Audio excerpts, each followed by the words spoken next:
שיר למעלות, אשא עיניי אל ההרים, מאין יבוא עזרי, עזרי מעם השם, עושה שמיים וארץ, אל ייתן למות רגליך, אל ינום שומרך, הנה לא ינום ולא ישן שומר ישראל, השם שומרך, השם צילך, על יד ימינך. יומם השמש לא יככה וירח בלילה, השם ישמורך מכל רע, ישמור את נפשך, השם ישמור צאתך ובואך מעתה ועד עולם. שיר למעלות, אשא עיניי אל ההרים, מאין יבוא עזרי, עזרי מעם השם, עושה שמיים וארץ, אל ייתן למות רגליך, אל ינום שומרך, הנה לא ינום ולא ישן שומר ישראל, השם שומרך, השם צילך, על יד ימינך. יומם השמש לא יככה וירח בלילה, השם ישמורך מכל רע, ישמור את נפשך, השם ישמור צאתך ובואך מעתה ועד עולם.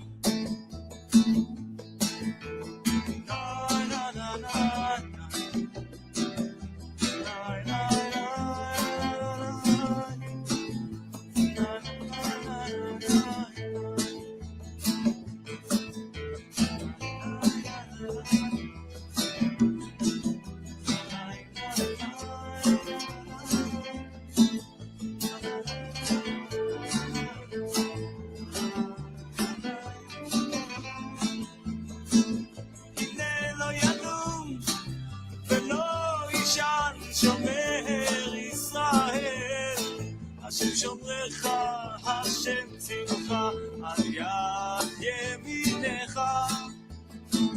יומם השמש לא יככה וירח בלילה, השם ישמורך מכל רע, ישמור את נפשך, השם ישמור צאתך ובואך מעתה ועד עולם. אוי אוי אוי אוי אוי, שיר למעלות, אשא עיניי אל ההרים, אוי מאין יבוא עזרי, עזרי מעם השם, עושה שמיים וארץ, אל ייתן למות רגליך, אל ינום שומרך. אוי אוי אוי אוי אוי, שיר למעלות, אשא עיניי אל ההרים, אוי מאין יבוא עזרי, עזרי מעם השם.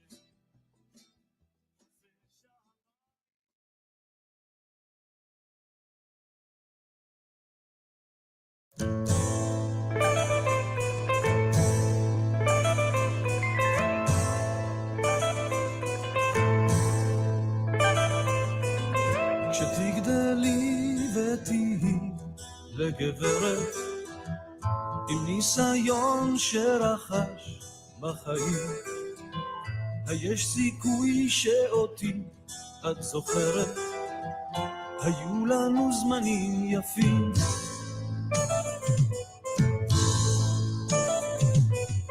נפגשנו במסיבה היית נהדרת, שיער גולש ועיניים תמימות.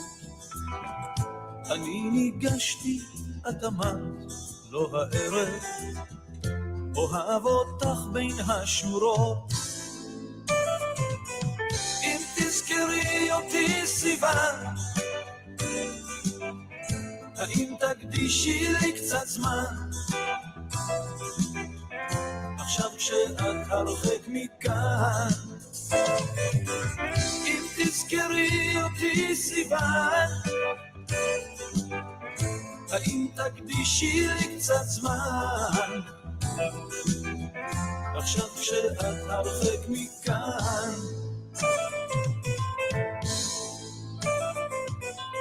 נפרדנו בתקווה ששוב את חוזרת, חלפה שנה לא שמעתי ממך, נשאר תמונה עם חיוך במסגרת, האם נשארתי גם אצלך? אם תזכרי אותי סיוון, האם תקדישי לי קצת זמן? עכשיו כשאת הרחק מכאן, אם תזכרי אותי סיוון, האם תקדישי לי קצת זמן? עכשיו כשאת הרחק מכאן.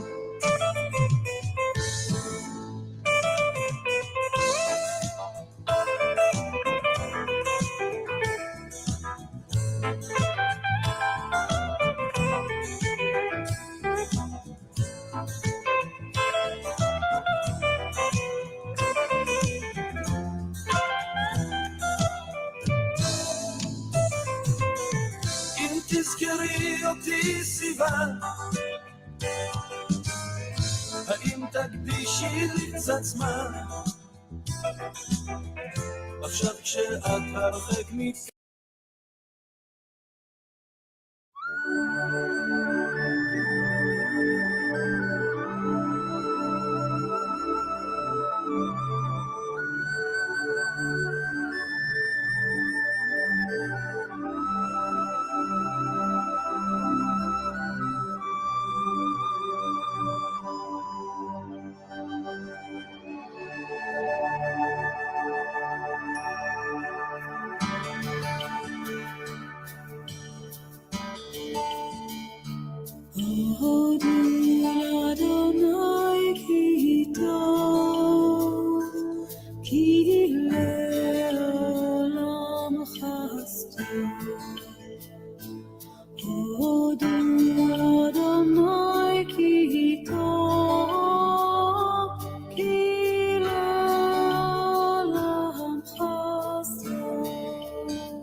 Okay.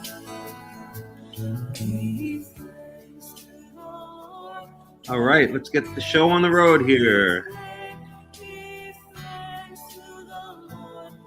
All right. Welcome to the World Alliance of Qara'im Shabbat Torah Study. I am Hakham Melech Ben Yaakov of the World Alliance of Qara'im. And we are in Parashat Bamidbar, the beginning of the book of Numbers. Yes, we are 3/5 of the way through the Chumash, at least if we're counting books. And I guess let's dig in. Okay, there was some interesting stuff at the end of Leviticus, which unfortunately we didn't get a chance to get to this time around, but there's always next year. Let me just reshare the screen.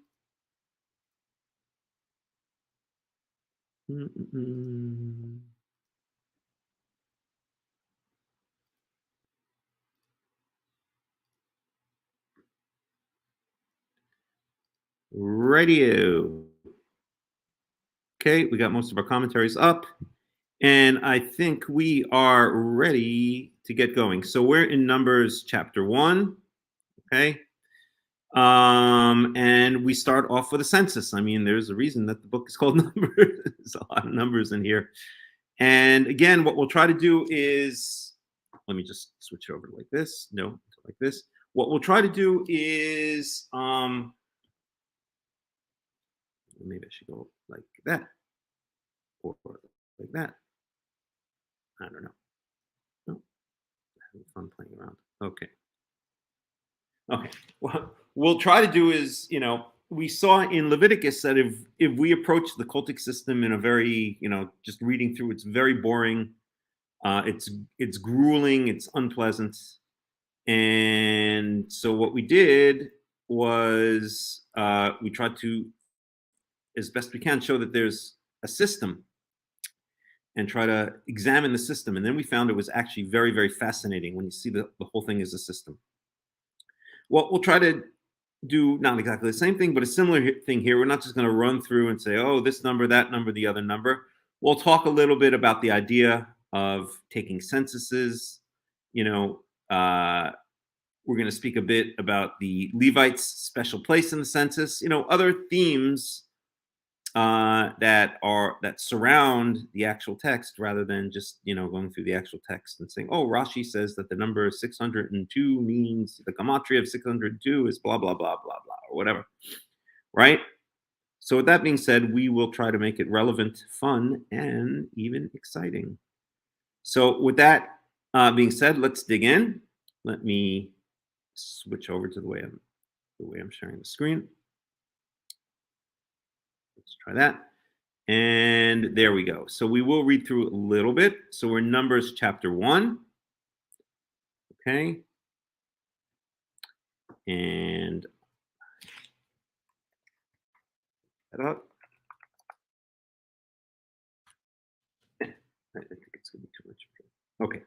I'll just do it. I'll just wing it as I usually do. All right. So we have in Numbers chapter 1, starting at the beginning of the book of Numbers. Just make sure, yes, the screen is shared correctly. And we have Wa'idaber Yahweh el Moshe Bamidbar Sinai. And notice that still we're already in the book of Numbers. And where are they? They're still in the Sinai desert, right? They haven't really moved. They haven't moved at all. In fact, the next time they're going to move is in the book of Numbers, later on in the book of Numbers, okay? B'ohel Mo'ed.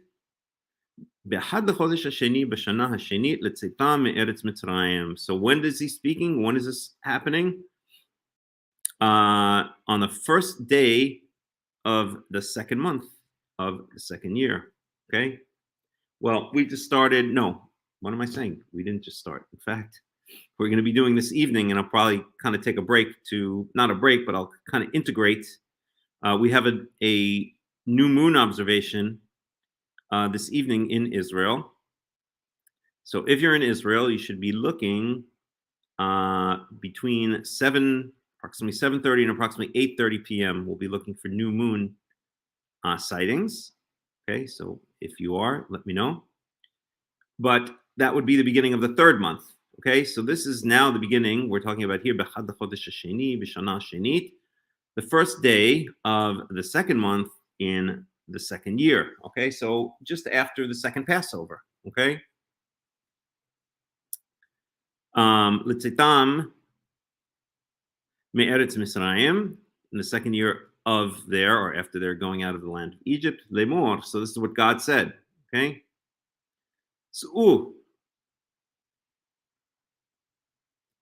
שאו את ראש כל עדת בני ישראל למשפחותם לבית אבותם במספר שמות כל זכר לגבול גילותם. So literally lift up the head of all the congregation of the children of Israel, but lifting up the head is it's a euphemism, or shall I say it's the extended meaning of it means to count. Okay. L'mishpachotam leveit avotam. Okay, so according to their families, according to the house of their fathers, right? House of their fathers, another reference not so veiled to the idea that in the Torah that descent is patrilineal, right? We very rarely know the matrilineal descent of someone in the Torah. I can't even think. Maybe we know it most of their grandmother, or we may know who their grandmother is on the patrilineal side, but I'm saying their mother's mother. If so, it's very rare. And their mother's mother's mother, I don't know if we ever know. All of the information, I'd have to look, all the information we get is down through the fatherly line, the Beit Avotam, okay, through their father's houses, okay? B'mispar shemot kol zachar le'egul olatam. So we're doing, to make a long story short, we are doing a census of the males, okay? And it does mention b'mispar according to the numbers of the names, okay? So the names, again, it's not just the numbering; it's a genealogy. It's like a book of relationships, right? We're interested in the families, the house of the fathers, and the names, okay, or according to the number of the names. But the names, it doesn't just say b'mispar kol zachar le'egul gilotam. It says b'mispar shemot kol zachar le'egul gilotam. Okay, according to the number of the names of all the males, le'egul gilotam, according to their gulgolot. Gulgolet means literally a head or a skull. So it means according to their, basically the names of their head count, you could call it that way, right? And why are we taking the males? Because we're talking about war. Census is always associated with war. We're not interested in this count in the females, the babies. We're talking about the males, okay? And we see that here in verse 3. Miben asrim shana wa ma'ala kol yosef sava b'Yisrael tifkadu otam l'tziv otam ata ve'aharon. Okay, so here we have explicitly, in 20 years older, we know that's basically induction age in the Israelite army is 20. 20 is the age when one is considered to be an adult, a full adult, to know the difference between good and evil. Yodea tov v'ra. Okay, it's when the Levites start serving, and the Levites and slash Kohanim are kind of an army, right? They're like the army of God, I guess you could say, not the Chabadniks. Miben asrim shana u'ma'ala. So from 20 years of age and above, anyone who is going out to the army, right, to fight in Israel. Tifkadu otam, okay, count them. This word lifkod, we've spoken about a lot. It's a lot more complicated than count, but in this case, it means count or take account of them. L'tzivotam, by their hosts or by their armies, atav Aaron, okay? Mitrem, yi'u ish lemate ish rosh leveit avotavhu.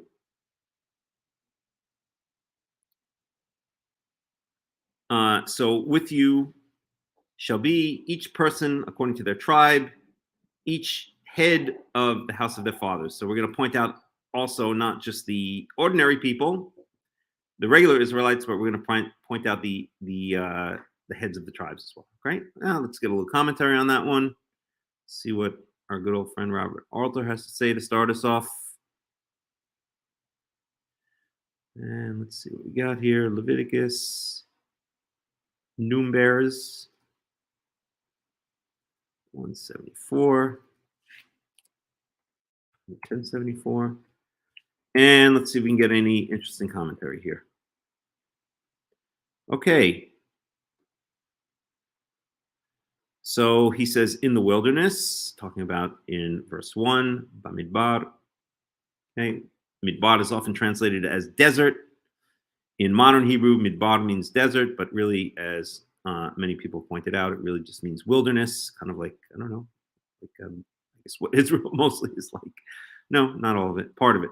Okay, so Robert Alter has to say about that. He's going to talk about the Hebrew word represented by these three English words. Bamidbar is the prevalent Hebrew title for the book, Numbers. Right, so in Hebrew, we know that the book is called Bamidbar, right? And we know that the names of the books often come from, shall we say, the first significant, or maybe the first, distinguishing word in that book. Okay, so for instance, the book of Exodus is called in Hebrew Shemot. Why? Because if we look very briefly at Exodus chapter 1,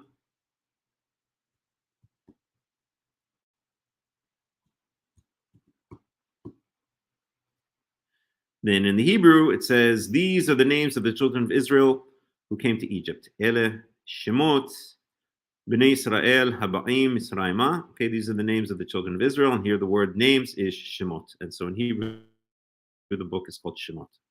Same here. Yahweh speaks to Moses in the wilderness of Sinai, Bamidbar. And the Hebrew name for the book is Bamidbar. Okay, fair enough.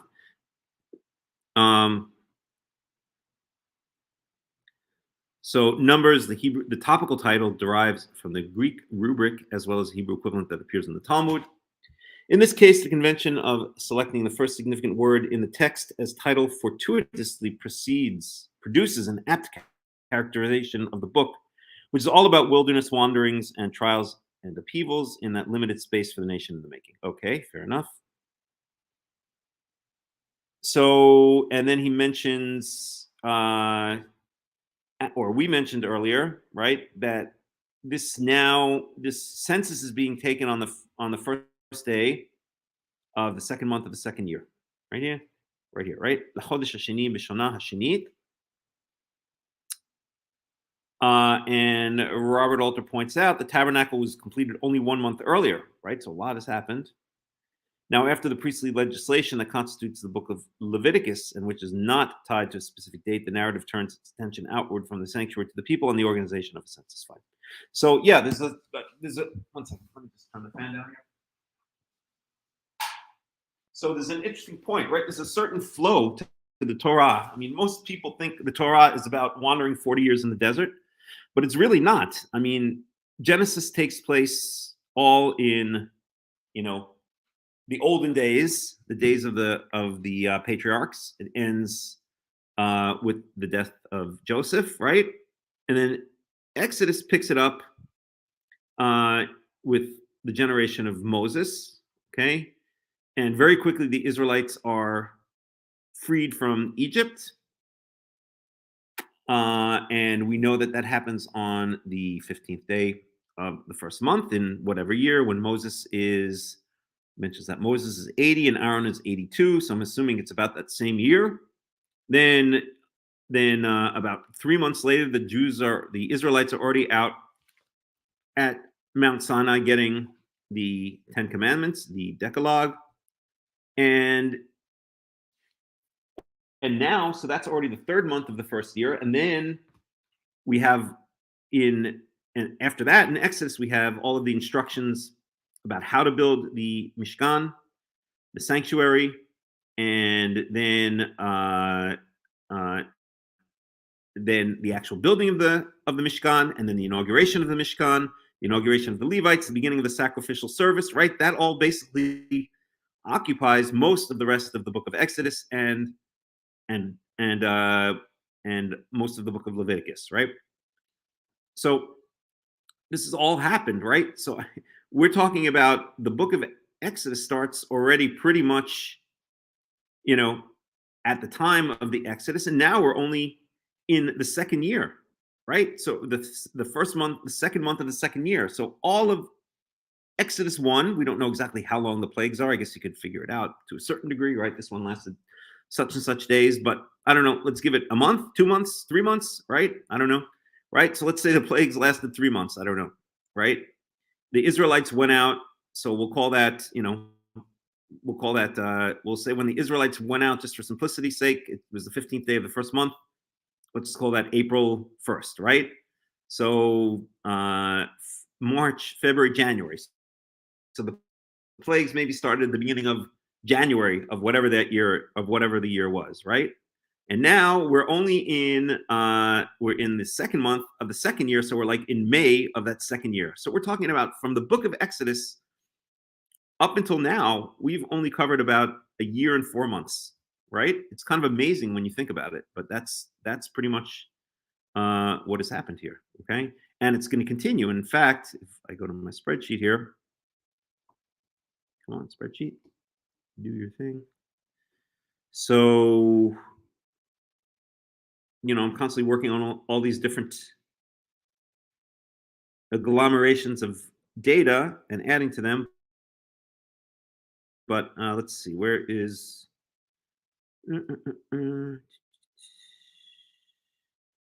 journeys, right? So in Numbers 10,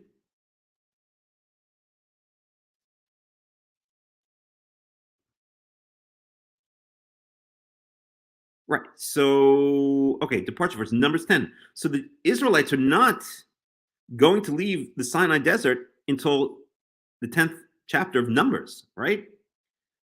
So all of this, basically, all of Exodus, all of Leviticus, and about 1/3 of Numbers all takes place. Well, I guess Exodus doesn't take place at Sinai, but from Exodus 17 or something, they already arrive in Sinai, right? So Exodus 17, well, we have it here actually. Desert of Sinai, Exodus 19 through Numbers 10. Oh, it's right here, okay?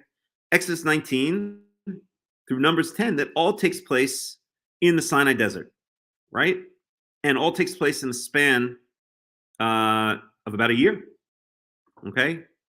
It's kind of amazing when you think about it, but the entire Torah is very limited in time. In fact, we're not going to get anywhere pretty much, right? We don't really get the wanderings of the 40 years in the desert at all. Suddenly in Deuteronomy, they are now, as we can see, the Israelites are now, let's go to Deuteronomy. Oops. Hello. I should do it a different way.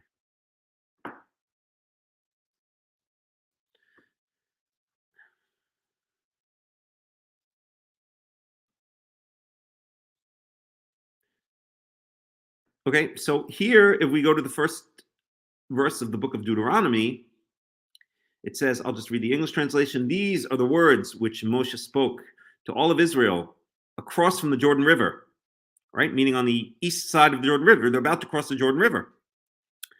In the desert, or Bamidbar, Ba'arava, in the wilderness, in the desert, Mulsuf ben Paran uben Tofel, Levan, Vachatzerot, Vidin, Vezahav. Okay, Vadi Vezahav. So these are just different place names. So basically,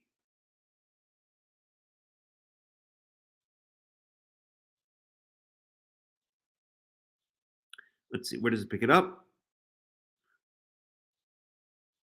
Well, then it goes to the journeys, but basically the entire book of Deuteronomy takes place pretty much 40 years later, or close to 40 years later, when the Israelites are ready to enter the land of Israel, right? So we don't really get a lot about the wanderings in the desert.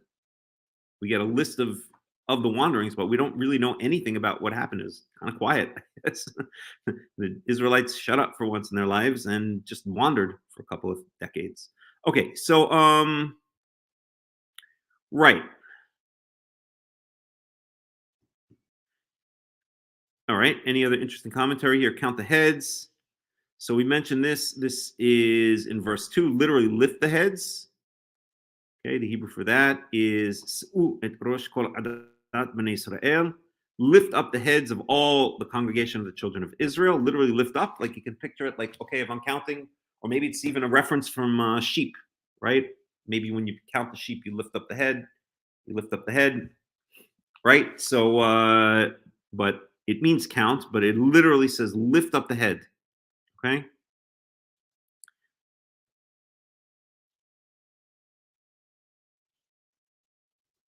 And the word for head at the end of this verse is not as rosh. So at the end, we saw this other word, gugolit, which we translated as skull. And Robert Alter says it means pole. I'm not sure where he's getting that from, but okay. Maybe from the word gal. So the underlying root here is gimel lamed, which means like a wavy kind of thing or a round kind of thing. And you get a lot of different words from it. Such as galgal, meaning wheel. Gal, meaning mound in the Torah, perhaps wave.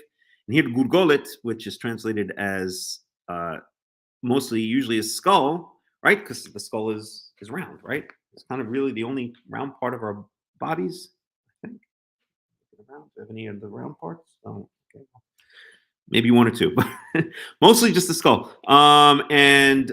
So, but he's saying pole. I'm not sure where he gets that from, but maybe it means like to, in that sense of the word, maybe they're translating it as to round up or something like that, or to, count around or make a round of the people and count. We'd have to look up that etymology. But at any rate, okay, their father's houses, we saw that right here in verse 2.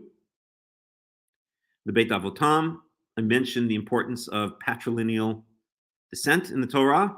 That's the only thing that really counts. So what does Robert Alter have to say about that one? Some render as patriarchal house designates a social unit considerably larger than a nuclear family. The clan, mishpacha, would involve a large extended family or several households of kinfolk. Right. So the Beit Avot is maybe kind of like the extended family, and then the clan is, well, like a clan. I don't think any exact numbers are given for these terms. And I think in some cases they might be used interchangeably. If I remember correctly, one place it implies that Beit Avot is a higher level in the hierarchy than mishpacha. Okay, the most reasonable inference, there are differing opinions, is that the Beit Av encompassed a number of clans, as verse 4 here may suggest, since the head of a Beit Av is chosen as representative of the whole tribe. Okay, fine. So here in this rubric, we see that mishpacha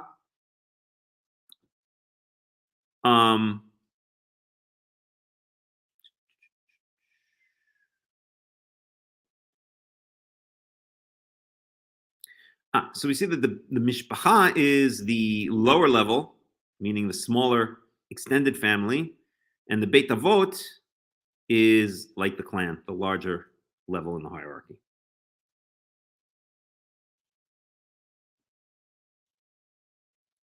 Okay, number of clans, as verse 4 here may suggest, since the head of a Beit Av is chosen as representative of the whole tribe. Okay, and then in verse 3, everyone who goes out in the army, that is, every male eligible for military service. The purpose of the census here is to organize a general military conscription, right? There's no specific war that's going to be fought right now, but it's kind of taking a, we want to know how many soldiers we have in case we need to go out to war. The journeying from Sinai through the wilderness towards the promised land, about to be initiated after the completion of the tabernacle in the second year of the Exodus, will necessarily be an extended military campaign. Thus, the Israelite males are to be counted by their battalions. Okay.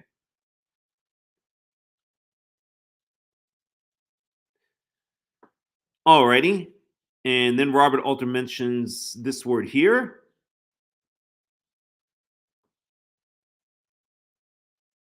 Tifkadu otam, and I've mentioned this word in our studies many, many, many times. There's no good way to translate this word. It's a very difficult word to translate into English. Usual translations, although not in this context, would be something like remember, visit, revisit, take note of. So, but in this context, it means, okay, maybe take note of would be a good translation. I'm curious to see how Robert Alter translates that one.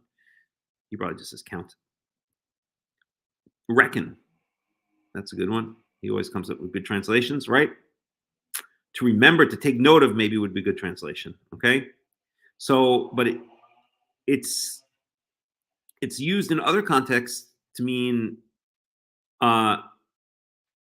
remember. It's more complex than that, and I've explained it in other studies. But for instance, when Joseph is about to die, he says in the end of the book of Genesis, he says that God will lifkod. He uses the same verb, lifkod, right? In fact, let's see it.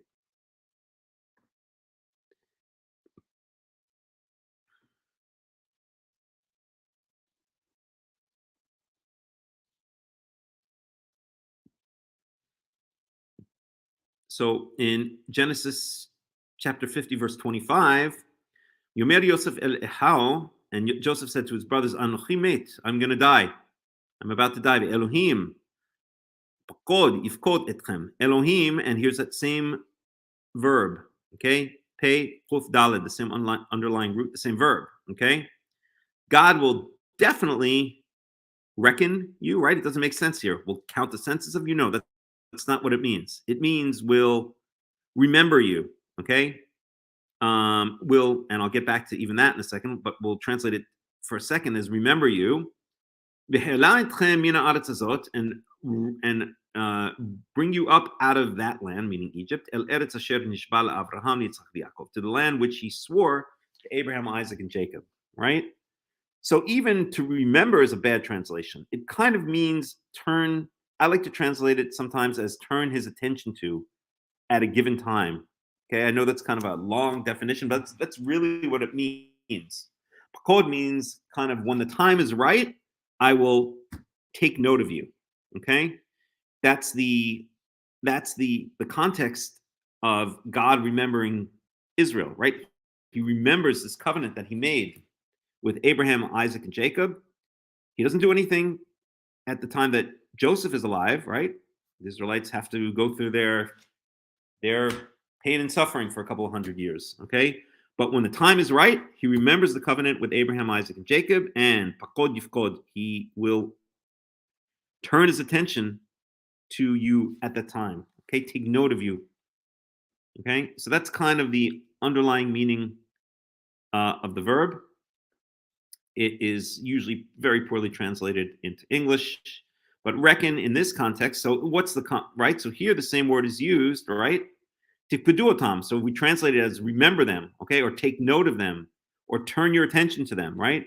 So here, obviously, the context is a little bit different, and the meaning is a little bit different, but basically means, yeah, maybe reckon, turn your attention to, take note of. Maybe is a good translation here, but it's all representing the same underlying idea, which means kind of like, okay, I'm out doing my own thing, and now my attention suddenly focuses on something. That's kind of lifkod, okay? And there's this idea of, okay, well, at a certain point in the future, that I know that I'm gonna turn my attention towards a certain thing, and then suddenly that time comes, and I turn my attention towards a certain thing. That kind of encapsulates the essence of what this word lifkod means. It's really untranslatable into English. It's a very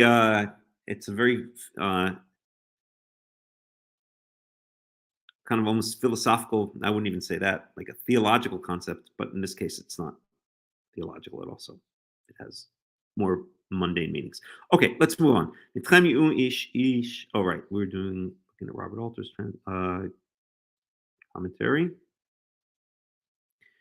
This translation uses reckon precisely because it is an English term not restricted to one semantic field and thus able to suggest something of an overlapping sense of the Hebrew word. So yeah, so he points this out here, the difficulty or the intricacy of this word, right?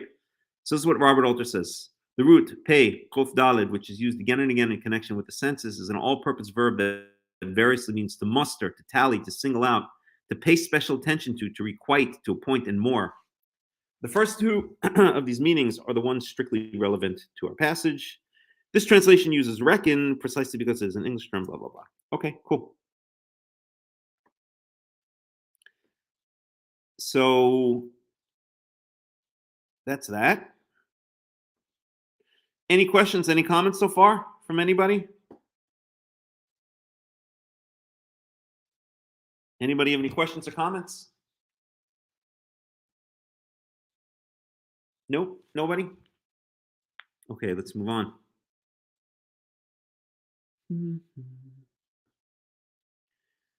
All right, and that's 4. Okay, fine.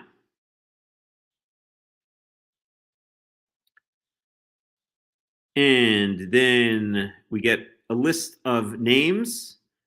And the important thing here is these are the names of people. Asher ya'amdu itchem.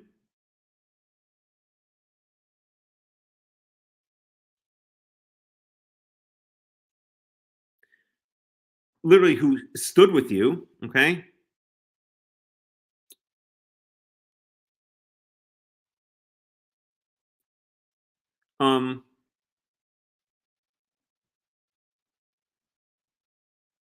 Or who will stand with you. And then we get a bunch of names, okay? So I'm just going to read through this just to give proper honor to the Torah. There's nothing much to say here. If there's anyone that I need to point out, then I'll point them out. So שמות האנשים אשר יעמדו איתכם לראובן אליצור בן שדי אור, לשמעון, tribe of Simeon, Shlimuel, and that's where we get the Yiddish term Shlemiel, which means, I don't know what that means, although I was called it many times by my Hebrew school teachers and sometimes my parents growing up. It's not a good thing, but it means like an idiot, basically. L'Shimon Shlumiel ben Tzuri Shaddai. I don't know where in Yiddish Shlumiel came to. Oh, you see it in, what is it? Where is that? Shlumiel, Half and Pepper. If you don't get the reference, you're lucky. Okay, L'Shimon Shlumiel ben Tzuri Shaddai. So that's Shimon. Lihuda Nachshon ben Aminadav.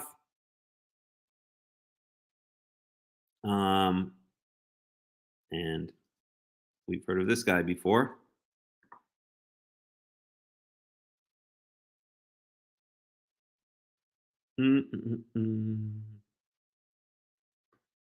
Oh, we'll get to it. Verse 8. Yisachar Netanel ben Suar. LeZivulun Eliav ben Helon. Verse 10, Livnei Yosef, LeEphraim, Elishama ben Amihud, LeMenashe, Gamliel ben Pedatsur. So Yosef, as is fitting of the firstborn, because Yosef was essentially made the firstborn by Jacob, right? He got the double portion. He had 2 tribes and 2 inheritances in the land because he had 2 tribes. So again, Yosef is broken up into 2 tribes of Ephraim and Manasseh. You see that in the end of the book of Genesis when Jacob is on his deathbed. Verse 11, LeBinyamin, Avidan ben Gideoni. 12, Ledan, Achiezer ben Ami Shaddai. Verse 13, LaAsher, Pariel ben Ochron. Verse 14, Lirad Eliasaph ben Deuel. LeNaftali, Achi Ra ben Anav.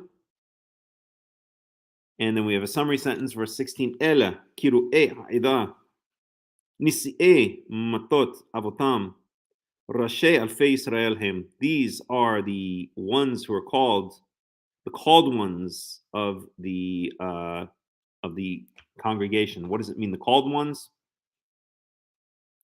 Well, I suppose it could mean those who are called upon to have the task of leading, called upon by God to have the task of leading their tribes. But really, the implication here, as far as I understand it, is it means if there's ever a council or a meeting, right? These are the ones who are going to be called to the meeting. They're the representatives of their respective tribes. Okay, so the representatives of the congregation.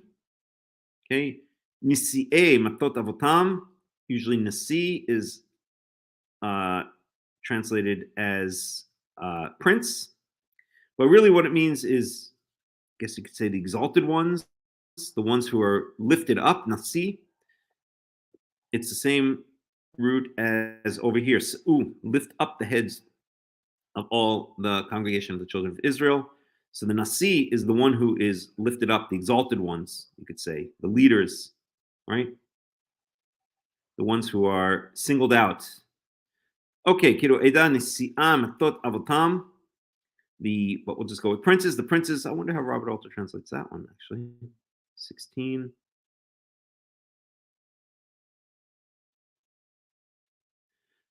Chieftains, okay.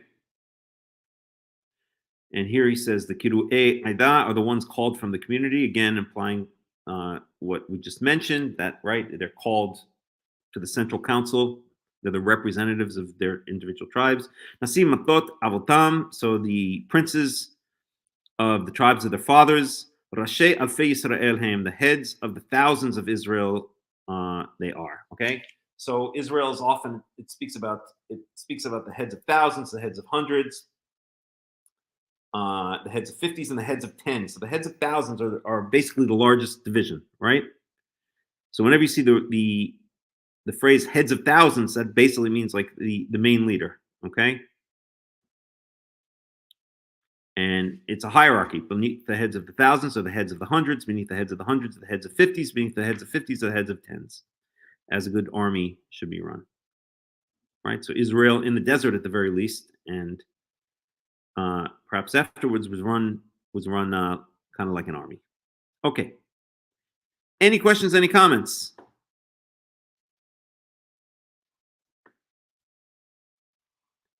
All right, let's see if Robert Alter has any comments. So these are the names. Jacob Milgram notes that scarcely any of the names of the tribal representatives appear elsewhere in biblical literature, and that none shows the theophoric suffix Yah. He infers from this that the list reflects an authentically ancient tradition. Okay. Well, remember, if we are to believe, and this is actually a piece of evidence, right? It's kind of very confusing,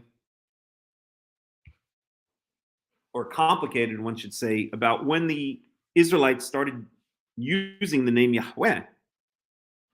Well, because a lot of times even in the book of Genesis, it speaks about Yahweh said to such and such person, or such and such person said, Yahweh, help me, right? I have to find specific examples.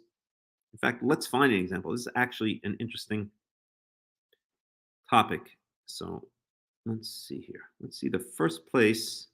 Oh, I know where the first place it appears is, so that's not going to be relevant. Let's find an example here in the book of Genesis.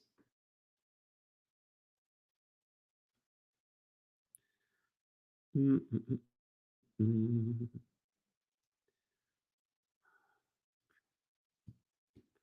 may take a bit to load because it's 6,220 points. Okay. No, going further.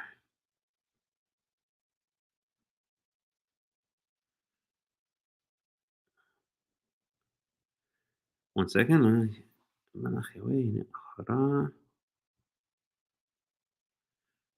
second.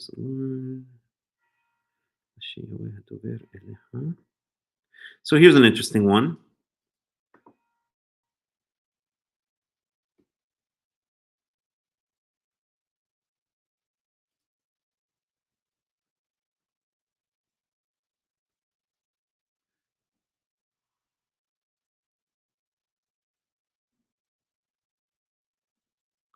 Oh, maybe a better one. Hold on one second here. Let's try to find something that illustrates the point even more. Okay, well, here's one for example. Okay, so no, let me find. Hold on. Okay, maybe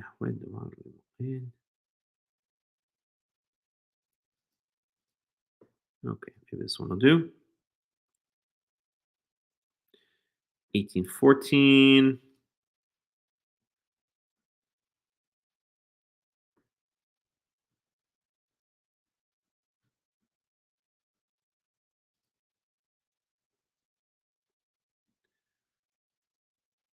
So this is Sarah being told she's gonna give birth by the angels, right? Who came to visit her.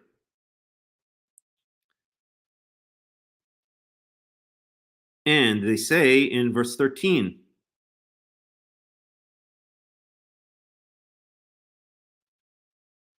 or in 14 actually. Okay, we'll start in 13. So this is Genesis chapter 18, verse 13.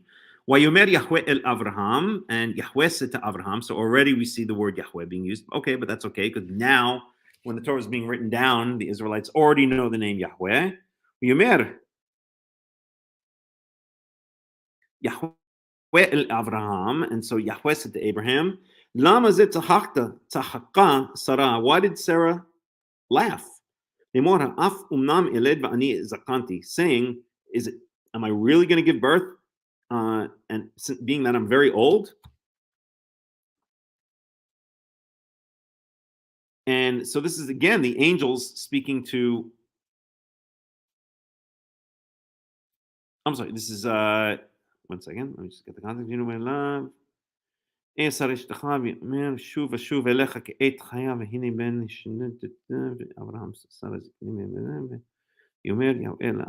really it says that Yahweh is speaking, but it really could be the angels. It's often used interchangeably. That's a whole other topic I'm not going to get into right now. But in verse 14, either Yahweh or let's say the angels, more likely, Yahweh davar lemoed ashuv elecha ka'et chaya u'lesara ben. Okay, so is anything too great? Is anything too wondrous for Yahweh? Lemoed, at this time next year, ashuv elecha, I will return to you ka'et, at this time. At this very time, this living time, and Sarah will have a child. The point being that this is either God or actually it's really the angels speaking to Abraham, okay?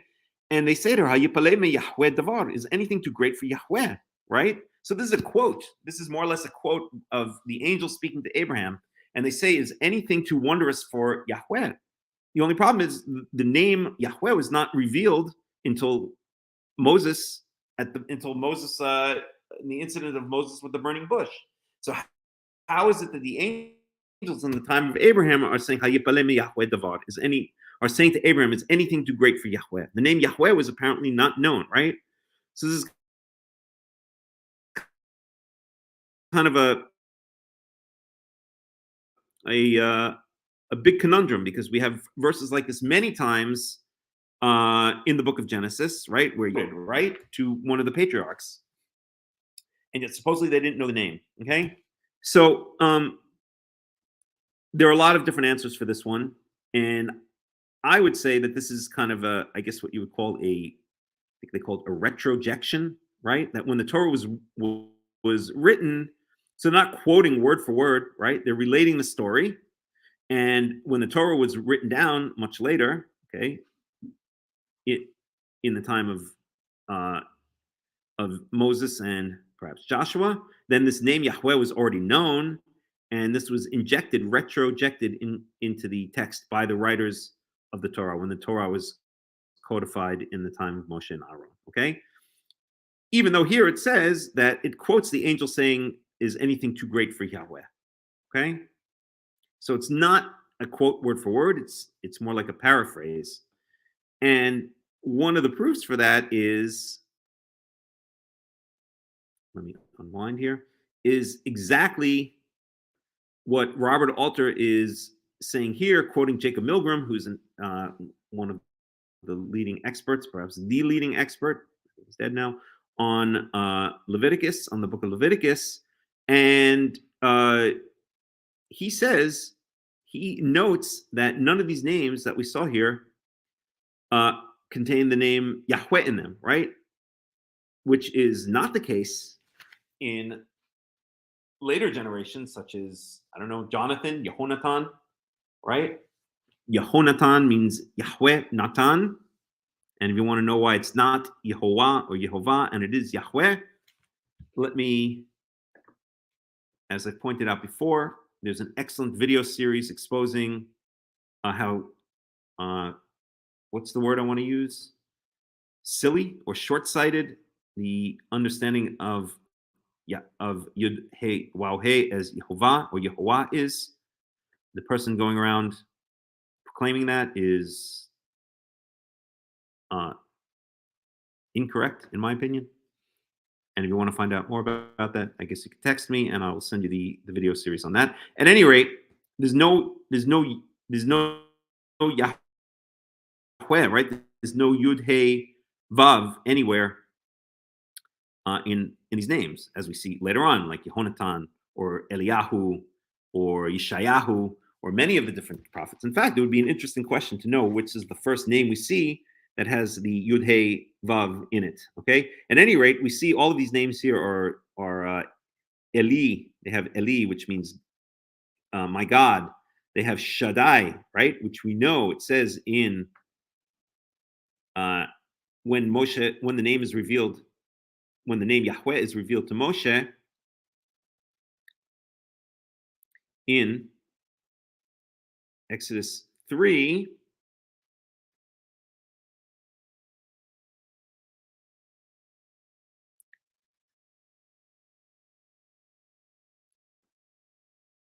Where is it?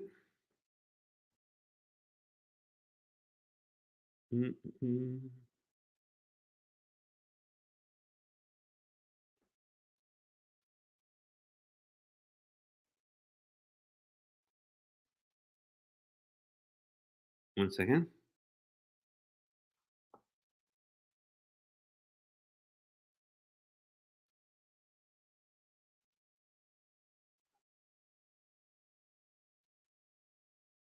One second.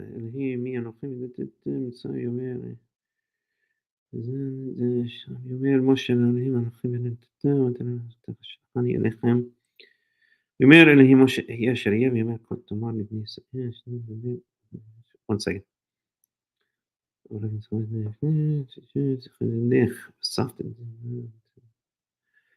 don't know why I can't find the exact verse I'm looking for. One second.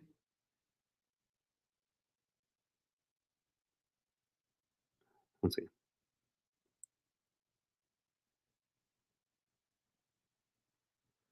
One second.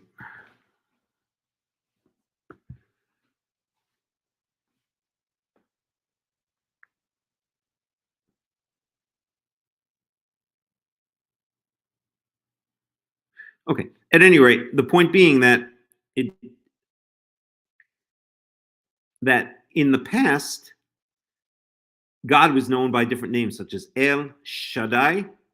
Okay. Here we have again El Shlumiel, then Tsuri Shaddai. Okay, Shaddai, and so on and so forth. Okay. Nowhere do we have a Yud Hey Vav like Yehonatan or like Eliyahu, right? And this is one of the proofs that really the name Yud Hey Waw Hey was not revealed until the time of Moshe, until the incident in the burning bush. Because these people, right? Remember, we're talking about this is maybe only 2 years or so later than the burning bush incident. These are all adults; they're heads of tribes. So when they were given their names as children, this was before the name Yahweh had been revealed to Moshe. And so would not have made the Yud Hey Waw Hey would not have made its way into the names yet, right? For these adults who are already older than 2 years old, much older than 2 years old. And so therefore we see that it's not represented in any of their names as it is in later on. Okay. Well, we have Yoshua bin Nun.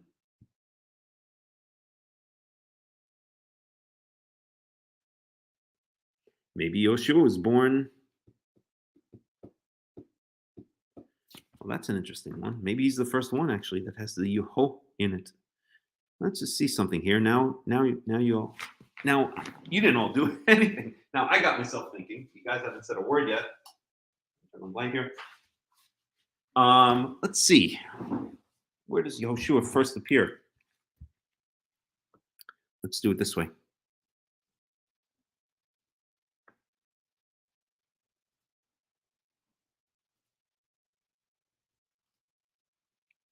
Get our search bar up.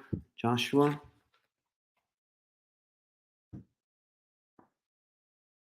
Hey, don't do that. That's not nice. That's not nice.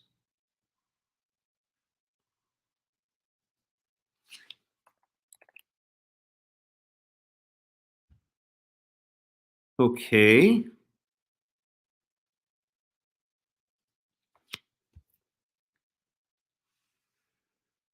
So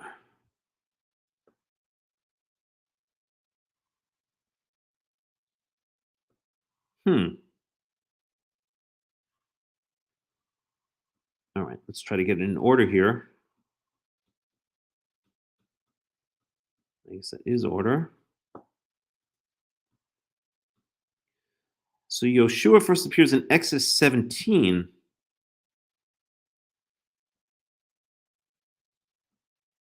So I guess I have to retract. יאמר משה אל יהושע בחר לנו אנשים וצא הילחם בעמלק. Okay, well, I guess, I don't know. Maybe Yoshua changed his name? Well, he did change his name, right?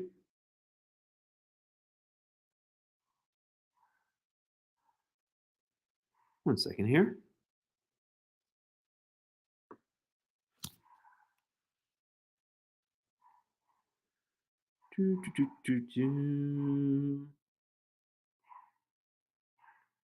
So,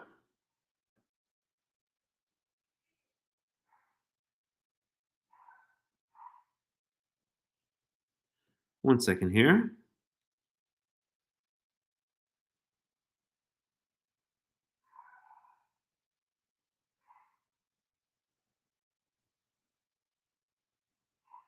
יעש יהושע כאשר אמר יחש את עמלק ושישים באזני.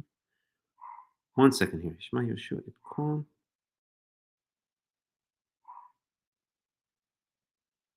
Wait a second here now.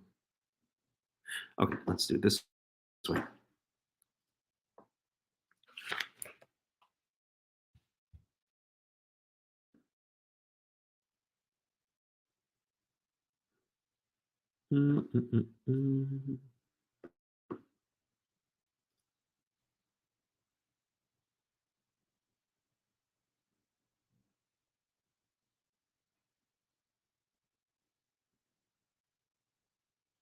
One second.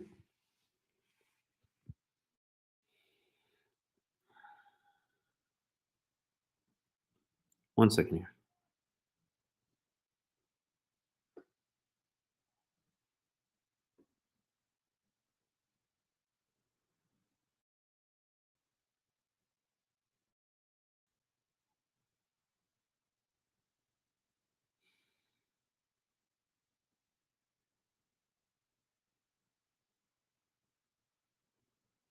One second. I just want to check one more thing here.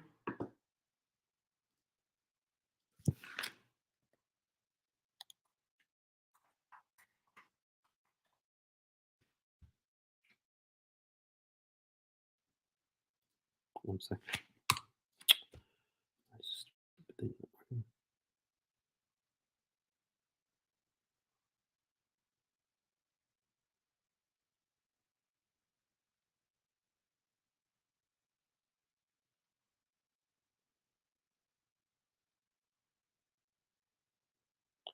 So Numbers 20. Torah. One second here. Just trying to find that verse.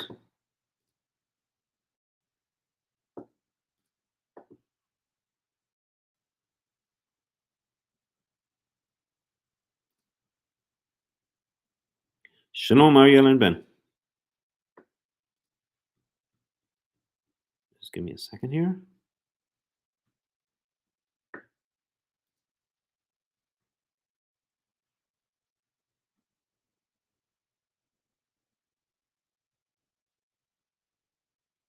One second.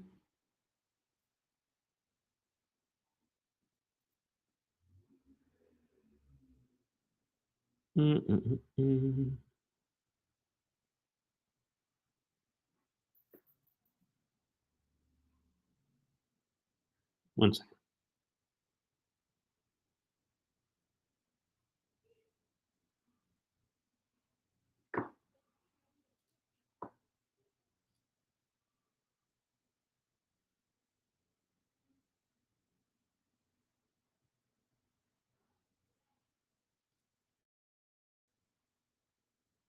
Just give me a second. Numbers 13. That's what I'm looking for.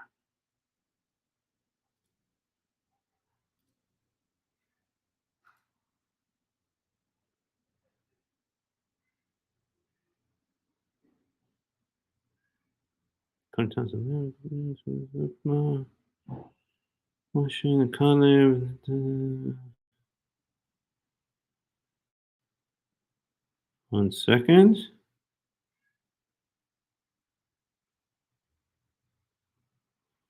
Here we go. Numbers 13, 16. Let's look at the Hebrew on that one.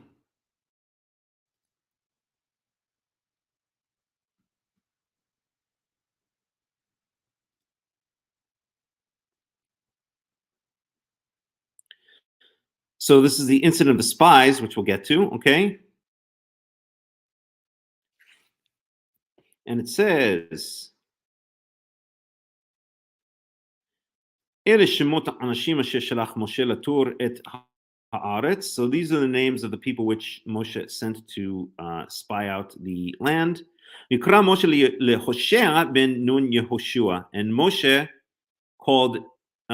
Moshe called Hoshea, the son of Nun, Yehoshua. So Moshe changed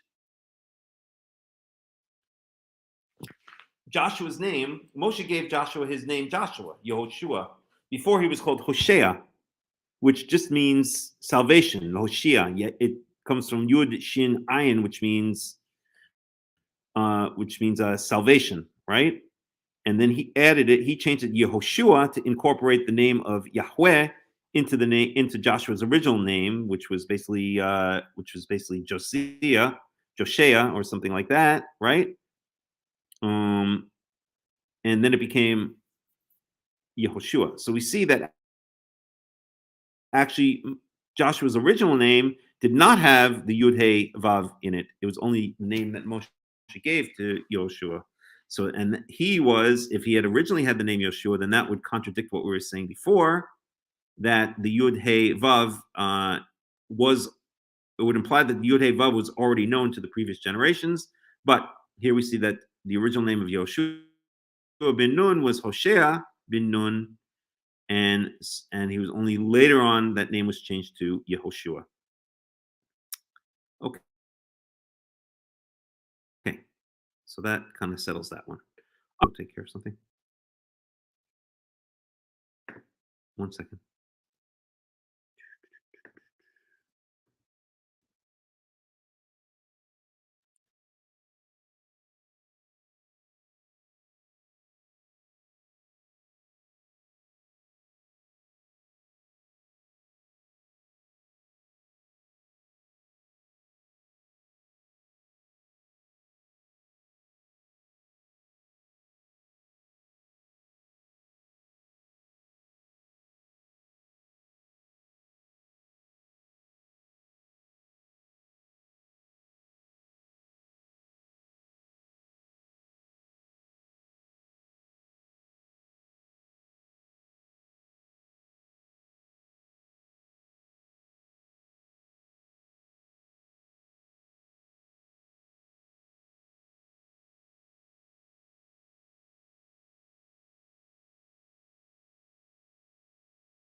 All right, I'm back. We found a little kitten yesterday that we're taking care of. So say hi to this little guy.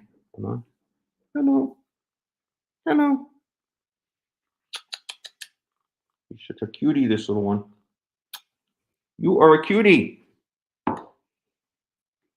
It's all black, so I think we're going to name him Shoham, which means onyx in Hebrew, which is a black stone, a black gemstone. Okay, you be good now, all right? Do you want to learn some Torah? Do you want to be a kitty Torah scholar? Okay. Oh, no, don't go in there, please. Oh, God. Now you're destroying things. Stay right there. Maybe I'll put you back in the sun. Okay. All right. I heard him crying. I just wanted to make sure he was okay. It is fine. Okay, little guy. So, yeah. So again, let's unravel here. So Robert Alter quotes Jacob Milgram, who says that all of these names that are mentioned in the beginning of the book of Numbers, none of them have the Yud He Vav in them, right? Which implies that when they were given these names, right, if they're all at least 20 years old, they were given their names before the burning bush, Moshe and the burning bush incident, when the name Yahweh was revealed to Moshe. And therefore, this is evidence, or this is, I wouldn't say evidence, but this is, evidence is the right word, that indeed the name Yahweh was not known by the children of Israel, even though we saw back in the book of Genesis one example, and there are many other examples where we see specifically that the name Yahweh is quoted when speaking to the patriarchs, right? So the angel said, "Is anything too great?" Said to Abraham, "Is anything too great for Yahweh?"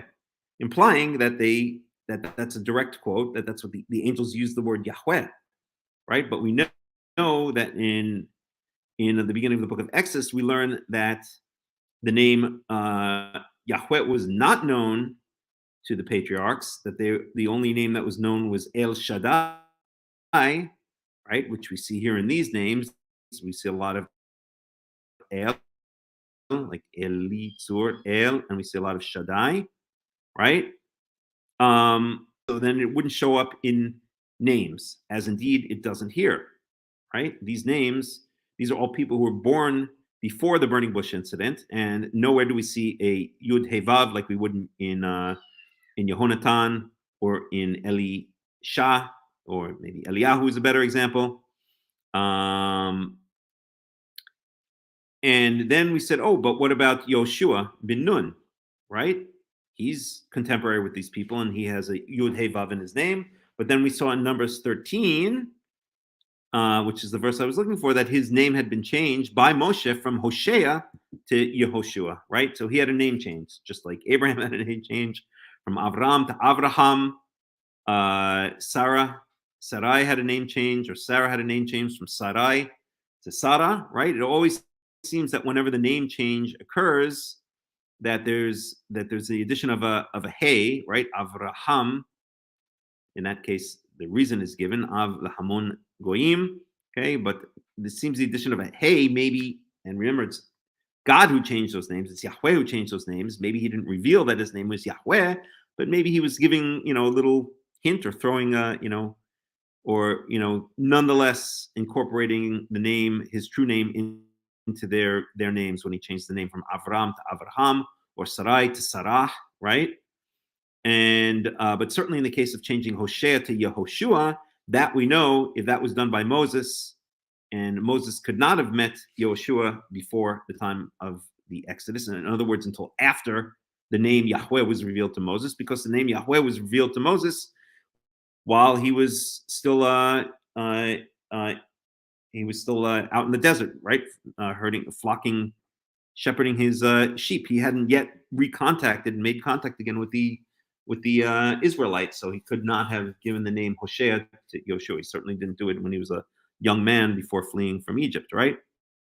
Anywho, so this is evidence that even though certain quote-unquote scholars have pointed out that the name Yahweh is already quoted many times in the book of Genesis as being spoken to the patriarchs, that indeed it really wasn't known. And so therefore, how is it that the name Yahweh is quoted as we saw in the book of Genesis? It's just basically, it's not a direct quote. It's, in my opinion, it's when the Torah was later written down in the time of Moshe and Yoshua that it was retrojected, right? It was retroactively interjected into those quotes.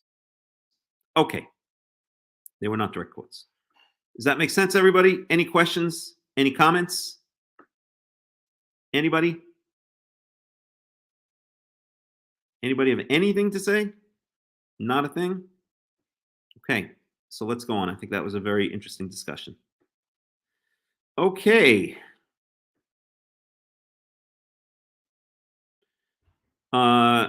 Numbers 1, verse 17.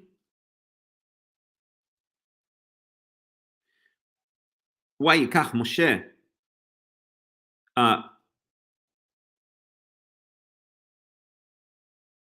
Let me just see.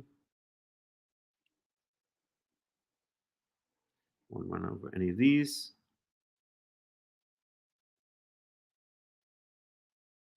Okay, this is a good point, right? I've mentioned this many times, but let's just point it out again. So in verse 10, we see that, so when we're going through all of the tribes, Levi is not mentioned, right? He's going to be mentioned separately. And then we have the children of Joseph are mentioned, but they're broken up into the two tribes, as was earlier predicted by Jacob on his deathbed, right? Almost his deathbed, right? So we have Ephraim and Manasseh mentioned, and Robert Alter correctly points out, in keeping with Jacob's deathbed promise to Joseph that Joseph's two sons would be as his own sons, the descendants of the two sons of Joseph are given tribal status and are elsewhere designated as half tribes.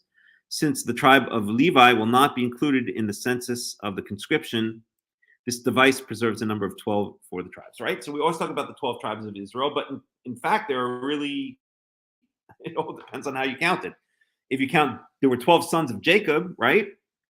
So that's 12 tribes, but Joseph is split into two tribes, Ephraim and Manasseh. That makes 13, but then Levi is not really reckoned with the rest of the tribes, so that brings it back down to 12, right? So 12 is always the number, right? It's always 12 that are preserved, but in different contexts, it may be the 12 sons of Jacob, or it may be Ephraim and Manasseh, and then Levi is not counted. He's reckoned separately. Okay. Let's go on. So, right.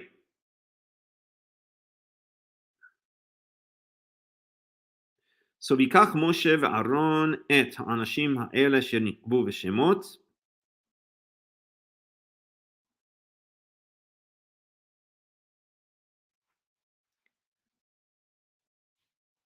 One second. Kitty cat, what are you doing? Show him. Stop it. So Moshe and Aaron took all of these people who had been, whose names had been pointed out, and it would seem that it's referring to these people here, right? The heads of the tribes.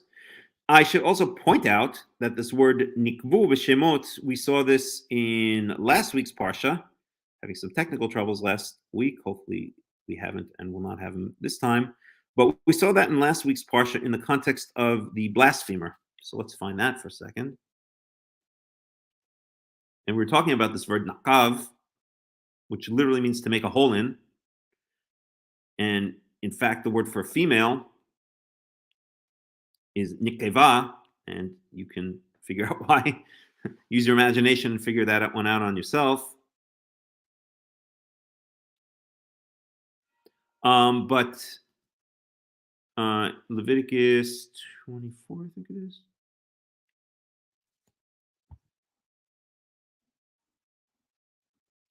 So we have the blasphemer here in Leviticus chapter 24.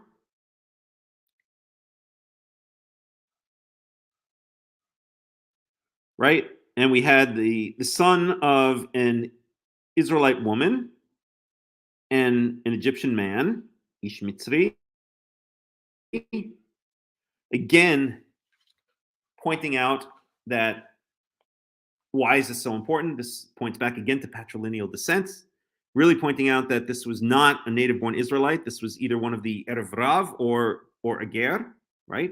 But again, the importance there of patrilineal descent is obvious. That it's pointed out explicitly that the father was not Israelite,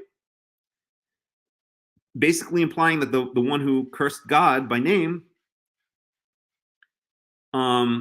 was not really, it's not an Israelite. Even an Israelite, as stubborn as they were, maybe wouldn't do that. Is maybe the implication, right? It was a foreigner who sunk to that level. Is it raining? That would be very strange. Okay, V'yikov ben ha'isha Yisraelit et Hashem. And here it says, okay, let me find a better place where it says, okay, verse 16. So this person curses the explicit name of God. Okay, and then then that person is put to death, stoned to death, and then we get this law here in Leviticus 24:15 through 16.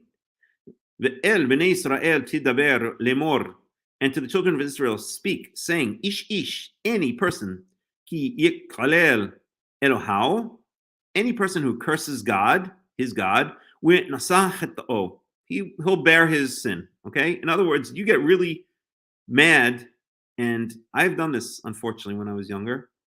Yes, I shouldn't be pouring out my heart now, but when I was young and stupid, when I would get mad at God, I would get really pissed off, and I would say things that I now regret. I don't say that anymore. This is when I was first getting back into the religion, but I never cursed explicitly the name of God ever. But I did let him have it a couple times in my prayers. Let's put it that way. I don't do that anymore. I haven't done that for years. At any rate, my point being that so that such a person who curses God, and that might mean explicitly a curse, like which I never did, but places a curse or says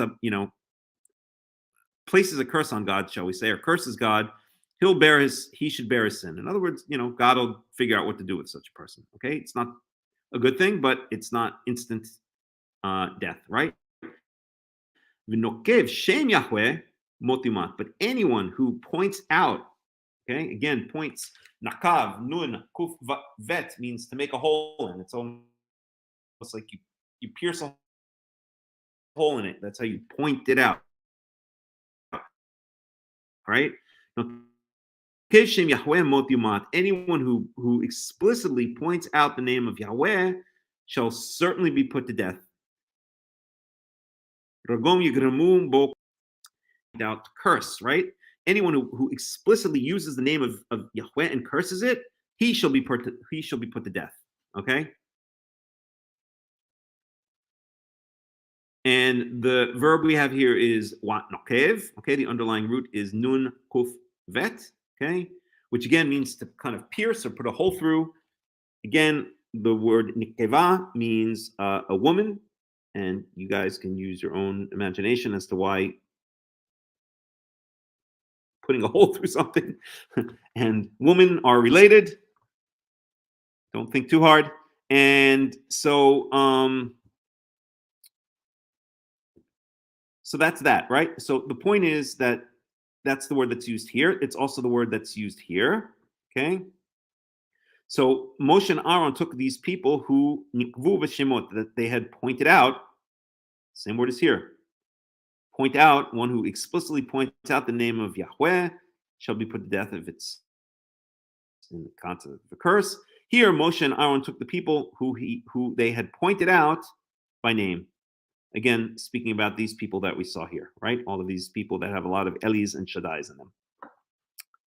Okay.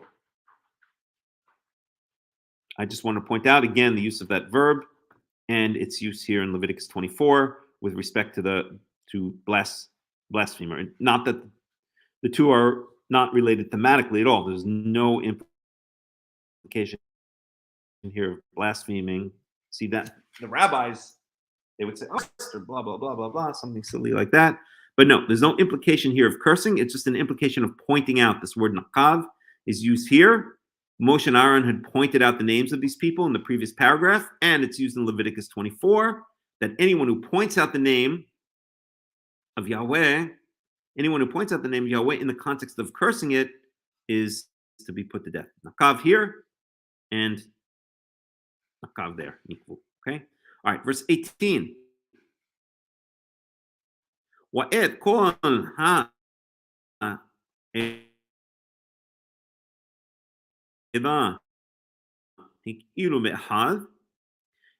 the entire congregation, they gathered, they called them together. Lachodesh Hashini, in the second month of the second year, we saw that. Yaldu al mishpachotam levet avotam mispar shemot miben 20 shana umala lehul gelotam. And Yityaldu, so that's an interesting one. So the underlying root here is Yalad, Yud Lamed Dalid, which means to give birth to or to be born. It's related to the word Yeled, which means a child, right? A boy. Yalda is a girl, right? So Yit Yaldu, I guess you would kind of translate this as declared their genealogy, right? Declared their birth lines. Let's see if I translate it here. Recited their ancestry. Okay, there we go. Let's see how Robert Alter deals with that one. It's 18.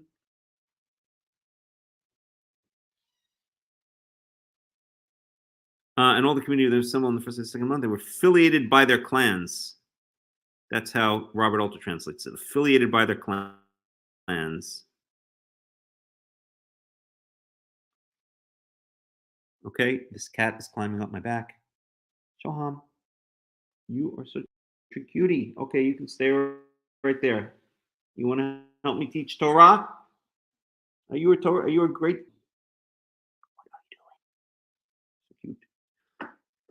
Yeah, there are a lot of stray cats in the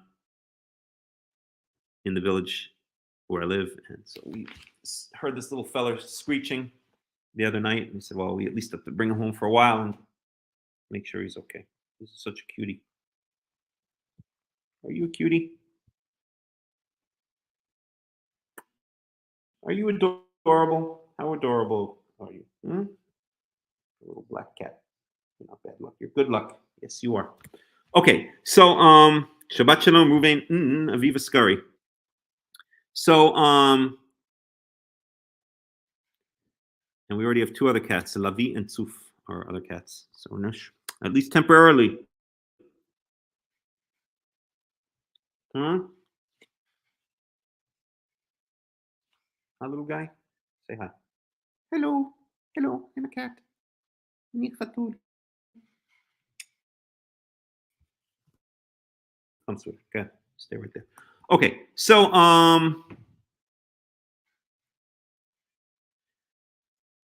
right. And right. So Yit Yaldu, right? So declared their lineage. Again, here, this is the NIV translation. They translate as recited their ancestry. We get the idea, al mishpachotam, by their families, lebeit avotam. And we saw again that mishpachotam is like clan, and beit avotam is more like tribe, right? By their clans and their tribes, okay? Mispah shemot, according to the numbers of the names, right? So that's an interesting phrase. Say b'mispar, I pointed this out earlier, it doesn't say just the numbers, but according to the number of names, okay? So the implication here that maybe each person, right, was pointed out name by name. There was a complete census by name of each person in Israel, right? And let's read this verse again. So they gathered together, Moshe and Aaron gathered together the entire congregation as one, the Chodesh Sheni, in the second month of the second year. And they declared their birth lines, tribes, according to the number of names, okay, okay, from 20 years of age and older, according to their head count. Let's put it that way. All right. So it says by the number of their names, right? So this implies that this here, Yityaldu al Mishpachotam, that each person, right, declared his lineage, and it was tallied according to the number of their names. It implies that each name perhaps was pointed out individually. There was a total census like you would today, right? Well, I think in the modern census, do they ask the name? Yeah, they must ask the name, right? So each name was pointed out individually. It's a total census by name, giving the name and the lineage of each person in Israel, which is very interesting. I wish we had the records of that. That would be. Yes, he's purring. Yes, Kittens are hard to resist. That's for darn sure. And yes, he's purring. He is a cute little thing. I'm gonna have to put you down, I think, because I gotta get some business to take care of. Okay, so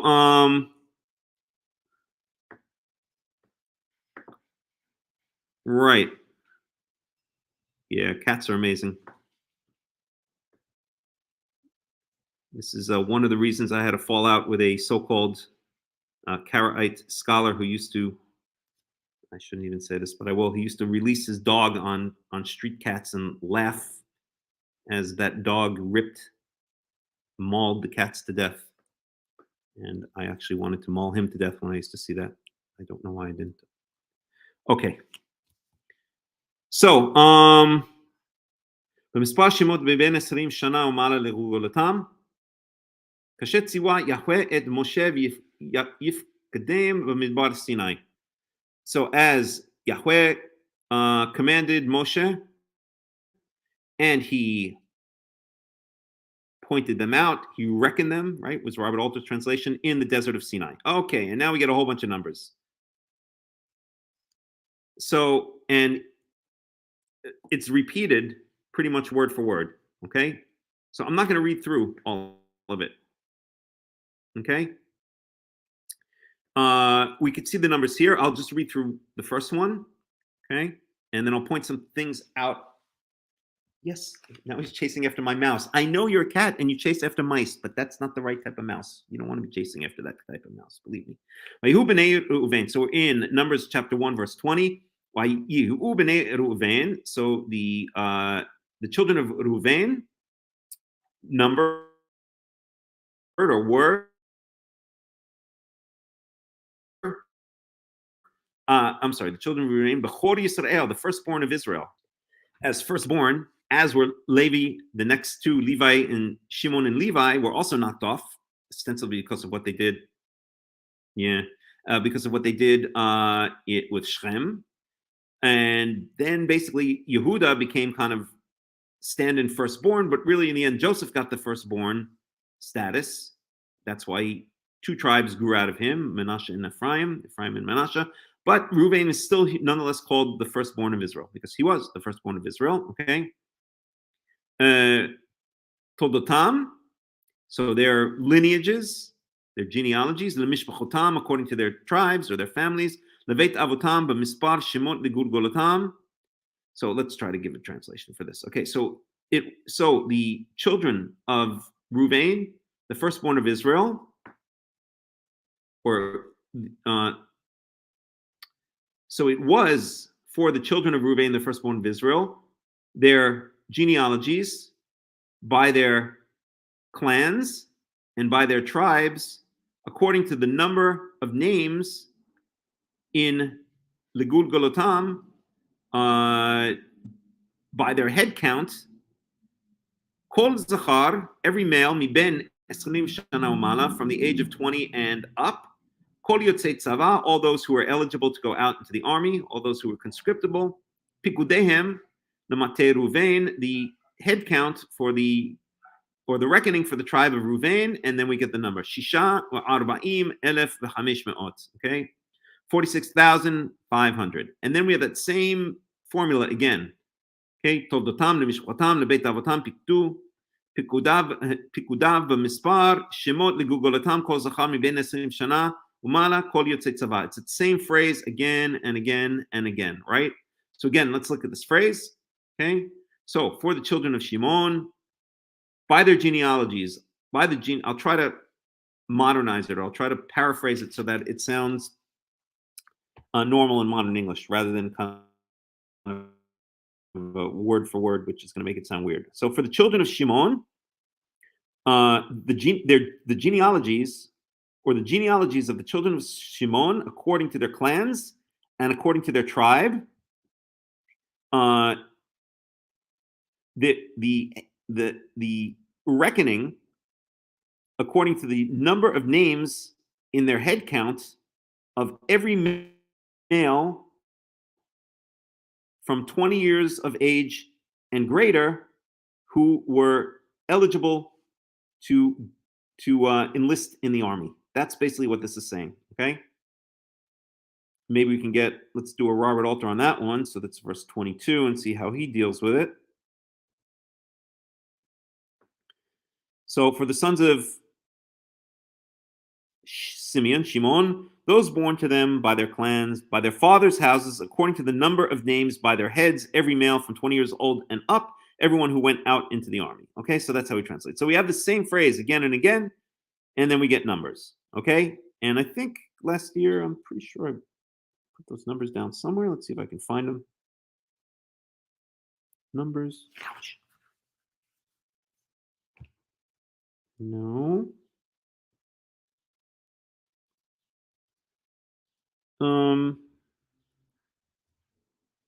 Should we do a new one? Let's do it. Let me duplicate this. And let's call this duplicate. And we'll rename it. And we'll call it census. Censuses. Censi? Censos? Census. Census results? Censuses. Censi? What's the plural of census? Is it censuses or censi? Plural of census. On Google, do your thing. Why are you not doing it? Hey. Let's try that again. Plural of census.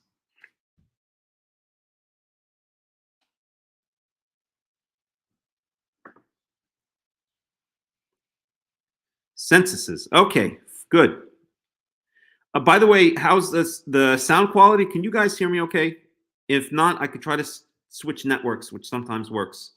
So please type in a Y if you can hear me okay, and type in an N if it's breaking up constantly and really unpleasant and difficult to listen to. Everybody, please let me know. Okay, so where was we? Right. Okay, so we'll call it censuses. Okay, so how are we going to do this? Census results.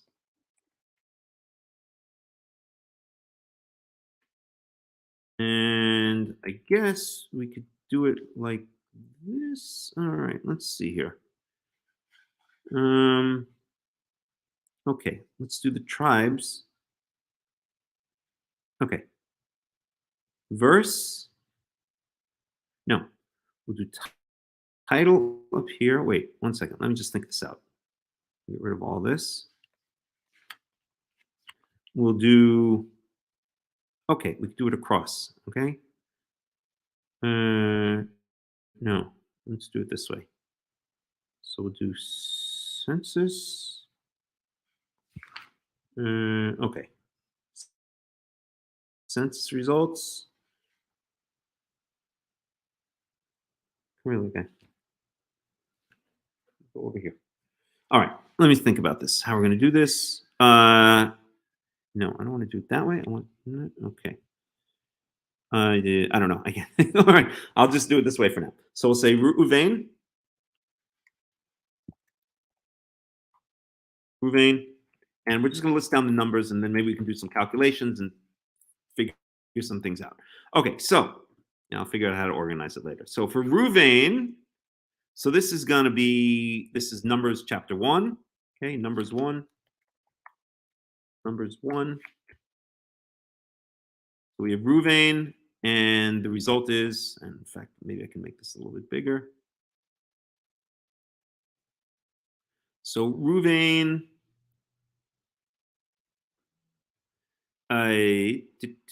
how much should we say? We have Shishava Arba'im Elef 46,500. I know I did this somewhere else, but I don't know where. Okay, 46,500. Then we have Shimon. And we've got 59,300. 59,300. Then we've got God.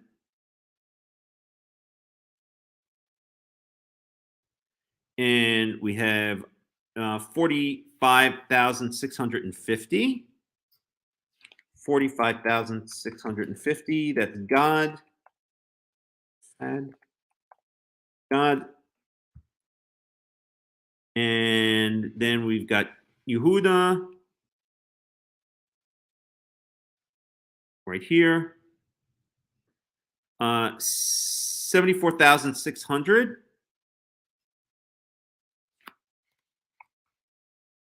That's Yehuda. Then we've got Issachar. And that is going to be out of a Hamishim Elef, 54,400. 4,400. It's Issachar.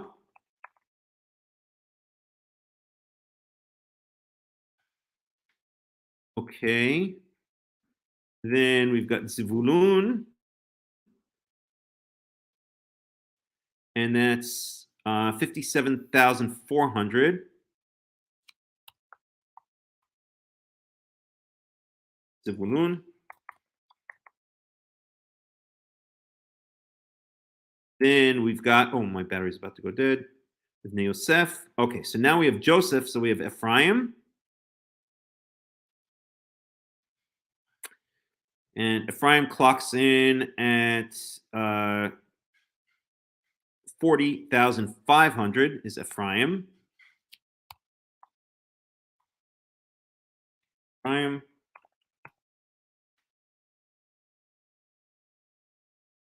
Then we've got Menashe. And remember, Ephraim was given a blessing, right? Menashe was the firstborn.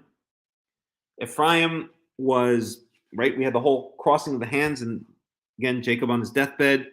So Ephraim was really made firstborn instead of Menashe. In fact, Ephraim was the major tribe in the northern kingdom. And the capital of the northern kingdom, which was Samaria, was in the territory of Ephraim. Okay, Shnaim v'shloshim elef u'ma'atayim. So the point being that Ephraim has a lot more people than Menashe, but they both have a lot less than everybody else because they're a generation lower, right? They were split into two, right? They're basically the sons of Yosef. They were brought up a level to be tribes. Okay, at any rate, we'll look at that in a second. Shloshim, where are we? Shnaim v'shloshim elef u'matayim, 32,200. And that's Menashe. Oh, no, you can't go there. Come here, little baby. Come on.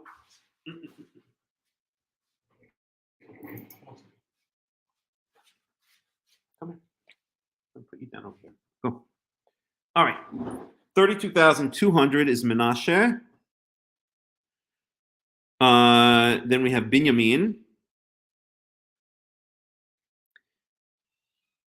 And that's 35,400.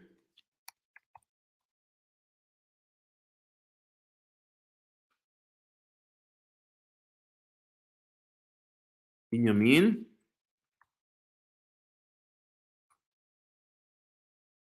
A second here. Okay.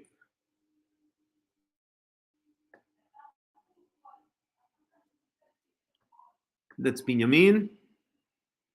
Then we have Dan.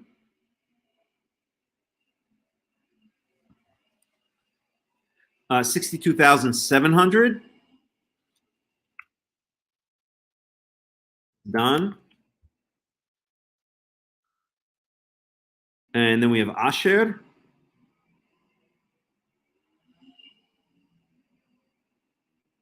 $41,500.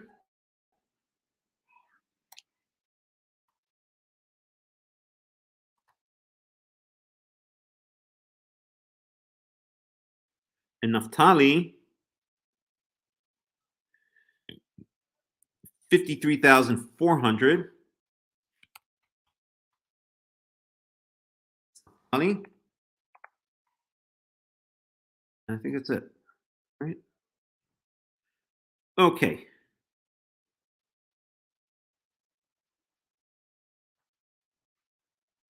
And then we have a total. Here, it's given as 600,000 ו-3,550. 603,000, and this is going to be important afterwards. 600,000 ו-3,000, 603,550. 603,550. 603,550. 603,550. Total. Now, let's see. Does that check out? Let's do a total. This is in numbers.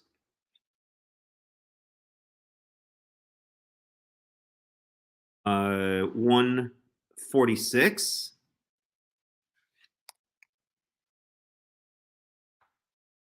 Okay, so that's the total that's given in numbers 146. And here, let's see total as calculated. Calculated. Does it add up? Let's see. Here's the big moment. We do go over here, sum of these guys here, and we get 497,750. Ah, I guess I forgot a couple. Let's redo that. Okay, let's try that again. Sum from here to here, 603,550. So we know one thing, that Jews know how to do math, even back in the day. Have you private school, bro? Huh? No, I learned how to add in public school, bro. Okay, they actually do teach us that in public school. In fact, I never went to a private school in my entire life until I went to university. Okay, I was raised in the New York City public schools, for good or for bad. Okay, 600,000 ו-3,550. So it all adds up. So we can give that a nice check. Okay. So, all right, there we go. I'll format it and all this kind of stuff later. Okay, let's change this to Numbers chapter 1.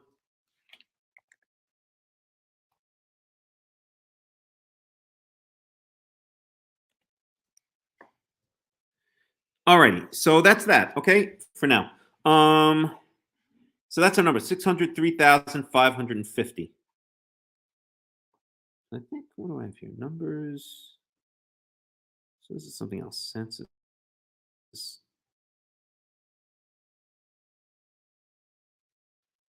Exodus, let's check out Exodus 38:26. Oh, I got to get my charger. Hold on a second. All right. I won't put on music or anything like that. I'll be right back.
All right, give me one more second here. I just want to grab a little bit of leftover coffee that I have.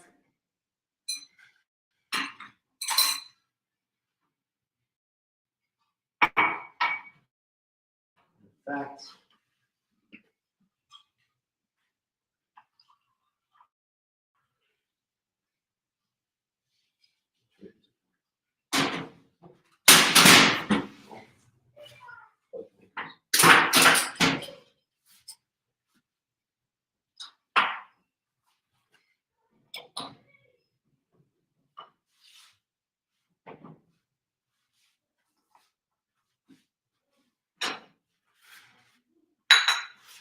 one second, guys. Just 1 second. Sorry about this. Let's see. Nice. A little bit.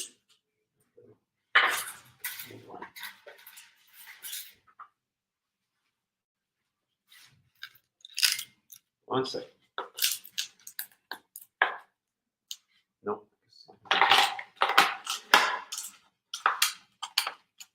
Thinking of making iced coffee. Don't have enough ice cubes. So I'm gonna make more ice cubes. All right, leave this here. So I remember to make ice cubes later. So warm coffee.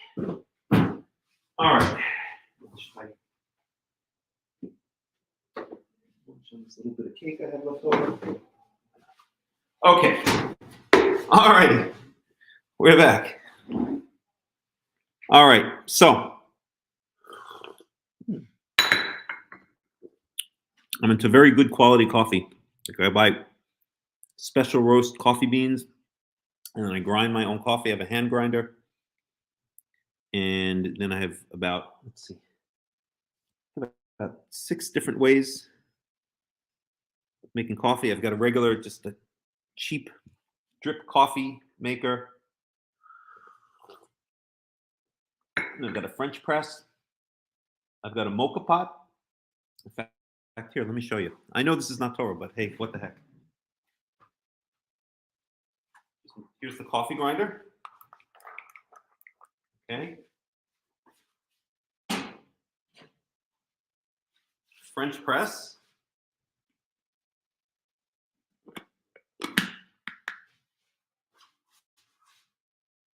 And I've got mocha pot. Mocha pot. Here we go. Mocha pot.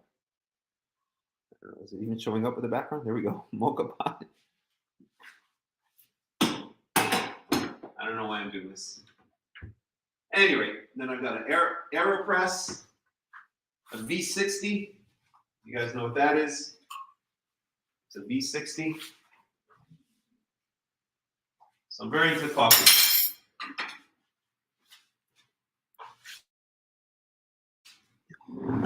If you take me to a Starbucks and make me drink the coffee there, I'll probably throw it up. It's so bad. I'm buying nice, excellent roasts of coffee, grinding them up myself, and then using one of the methods to make it. I don't know if there are any other coffee fans out there, but I don't even know why I'm saying this. Except, no, there is a reason. Because, to sidetrack a little bit, you know, for many, many years, I've been very into cooking and just good food. Because for me, when you use the finest ingredients, and I don't mean necessarily expensive ingredients. In fact, a lot of the ingredients I use are free because we have a nice garden and I'm constantly picking things out of the garden. But when you use the finest ingredients and prepare them in a way that I guess requires thought and effort, almost like, you know, artistic, like an artist. And I don't mean laying it out necessarily nice, although I like to do that too. Then here comes this cat.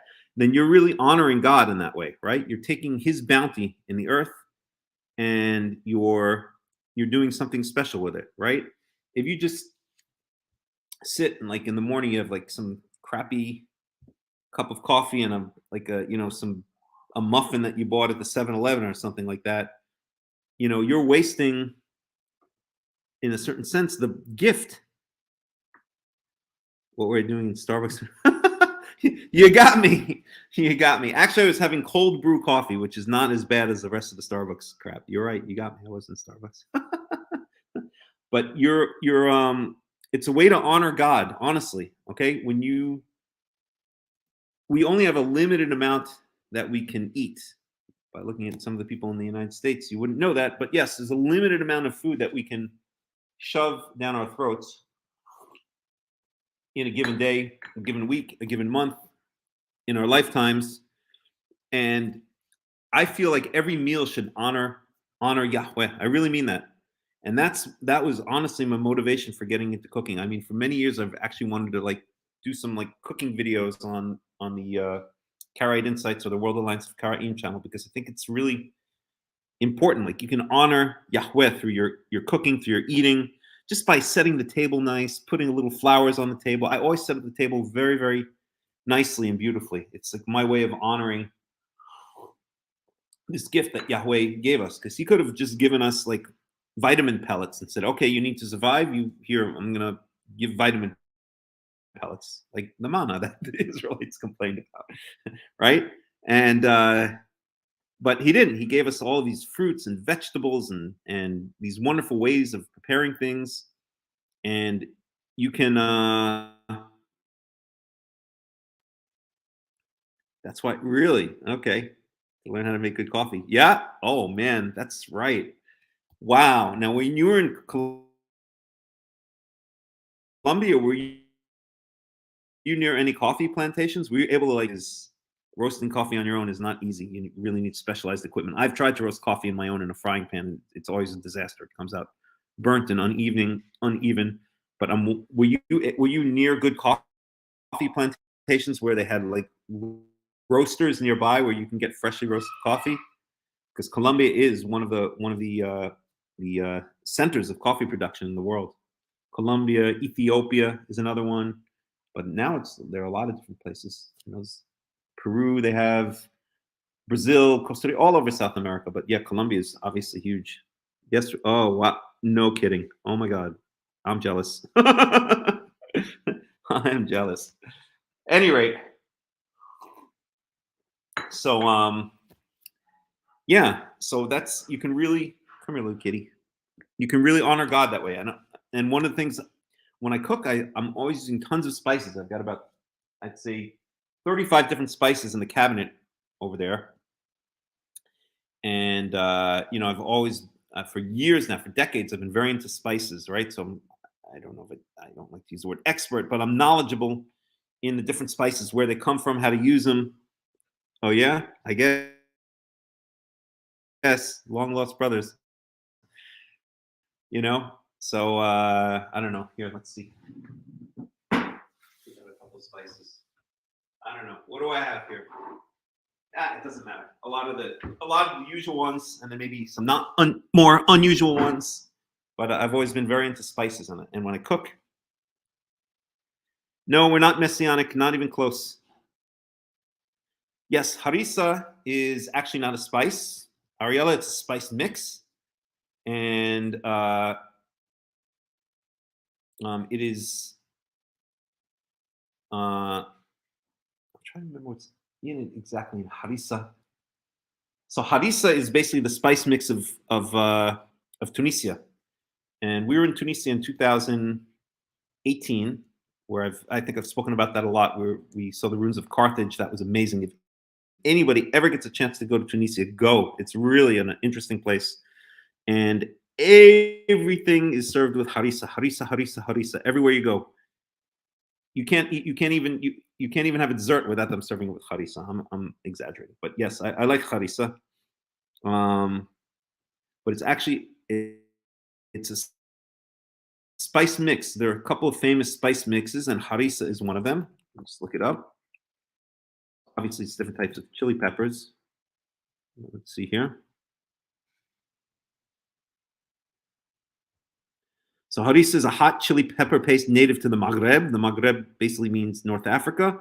The main ingredients are red roasted peppers, bakluti peppers, spices and herbs such as garlic paste, caraway seeds, coriander seeds, cumin, and olive oil to make the oil-soluble flavors, etc. So if you ever go to Tunisia, if you like harissa, you should go to Tunisia because every meal you eat, you're going to be served harissa on the side. So, and that's one of the famous spice mixes of the Mediterranean. Other ones, from the surrounding countries, right? So za'atar is a mix of, well, they call it the za'atar plant, but you can find it growing wild all over Israel. It's basically, they usually say it's hyssop. Sometimes they'll say it's thyme. It's a certain plant that is from the hyssop family, and then it's dried. It's mixed with olive oil, with ground sumac, which you can also find growing wild all over Israel, with sesame seeds, and that's it. I think salt in za'atar. Yeah, it's the za'atar plant, salt, sumac, ground sumac, sesame seeds, olive oil. I think that's it. I don't think I'm forgetting anything. Anyway, okay, we're getting way off topic. Let's get back to Torah.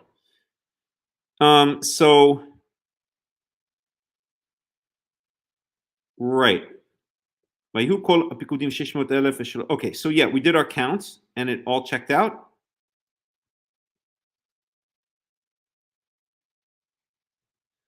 Yep. Oh, you'll love it I'm telling you, you'll love it in Tunisia because everything is fish. They serve a lot of tuna fish and other fish, and it's all dirt cheap there. Actually, of all the countries I've been in, I think Tunisia was the most inexpensive. And you can get like a full meal for two for like maybe $10, and that's like a full fish meal with, oh man, it's amazing. Anyway, okay, let's get back. No, I'm actually not hungry.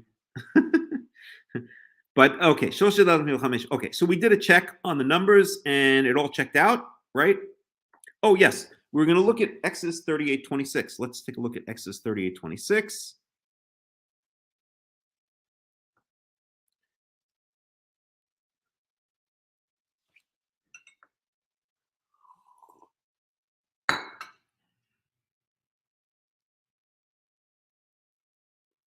Exodus 38:26. Yeah, I mean, I mentioned it before, but about, I made a joke about if you look at Americans, you wouldn't know there's a limit to eating food. But every time I've gone back to the United States, from Israel, from anywhere else, when I get off the plane in the United States, the first thing I notice is how freaking fat everybody is. It's unbelievable. It's like everyone is so damn fat in that country. It's like they cannot control themselves. And, having lived in other countries, having lived in Israel for 15 years, and now having lived overseas for the past 3 years, I realized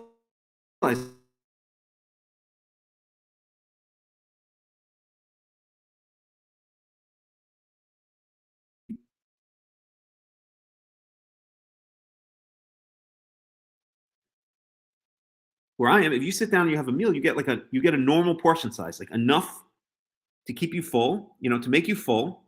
If you wait like 2 minutes after you stop eating, you'll be full. But not so much that you're obese. Go back to you go to a restaurant, and these sizes, they're like a simple portion size, and then you just see these obese people sitting there eating, nothing there for something seriously wrong with the United every single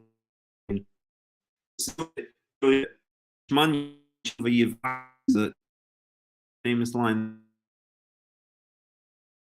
that rebel.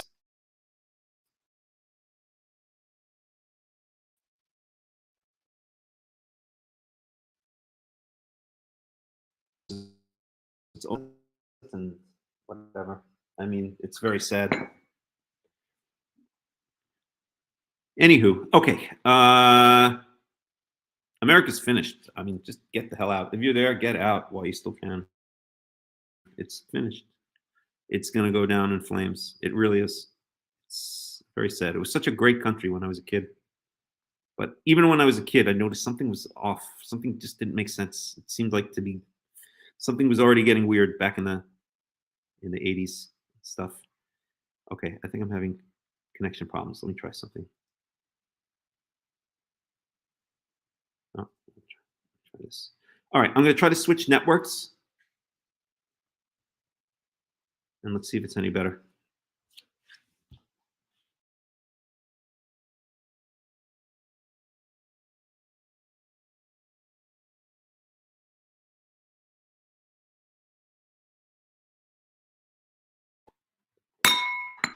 All right, is this better? Can you guys hear me better now?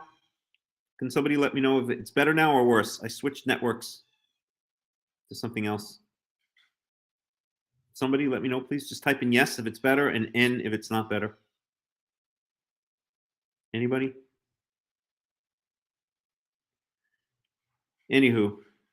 Okay. All right. I'll stick with this for now.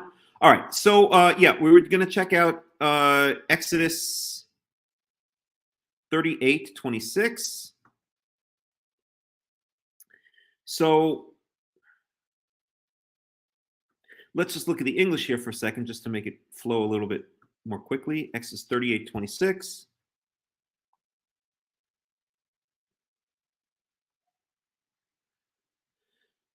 So this was the building of the Mishkan, of the tabernacle. Hey, little kitty, what are you doing? So the silver obtained from, I'll start here in 25. Right? So this is a tallying of the materials that were obtained to build the tabernacle. So the silver obtained from those of the community who were counted in the census was 100 talents and 1,775 shekels, according to the sanctuary shekel. 1 bekah per person, that is half a shekel. According to the sanctuary shekel, from everyone who had crossed over to those counted, 20 years old or more, a total of 603,550 men. It's the same number, right? So, listen, kitty cat, sweetheart, listen, you can't do this, okay? You gotta stay down here. You can't not drink my coffee. I don't even know if it's healthy for you. All right. So, yeah, so we get 100 talents, 1,775 shekels. At 1 half shekel, 1 bekah a person. A bekah is a half shekel from the underlying word bet kuf ayin, which means like to cut in half. No, I gotta move this, sweetheart. What are you so obsessed with this coffee for? This cat is obsessed with coffee. It's over there. No. I gotta put it myself. Hold on one second. You stay over here. Go to sleep. Go to sleep. Okay, so, all right, so let's do a little bit of calculation here. We have 1 talent, 100 talents, 1,775 shekels, and each person gave a half a shekel, right? And it was a total of 603,550 men. It's the same number. Oh, God. Kitty cat, what are you doing, sweetheart? Oh, my God. Hold on a second.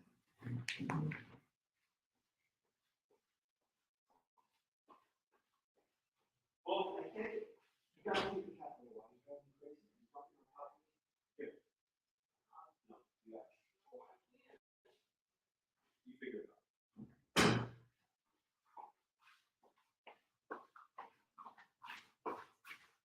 out. Okay, let's try this again. So there were 603,550 based on the giving of the half shekels.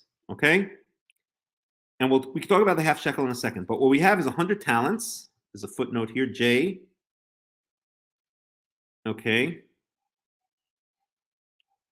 So 100 talents and 1,775 shekels. And that added up to 603,550 half shekels. Okay. So here, includes only men from the age 20 and higher. So let's read this little comment here. I think I did the math last year. Okay. Whoa. Let me put this, I'll copy this. Oh, God, now the cat is screeching. All right, 1 second here. Let's do it this way. I'll post a comment.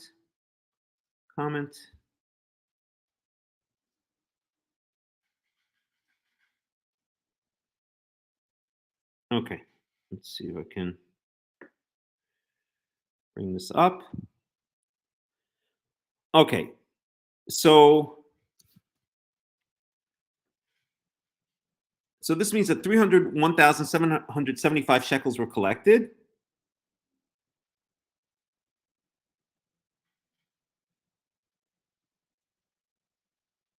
This is a different calculation. I wanted to do something else, actually. Okay. All right. So let's do it this way.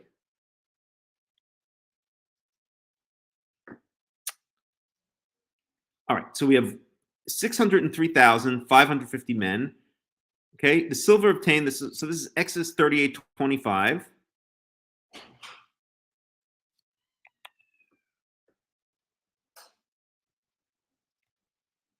This is Exodus 38:25.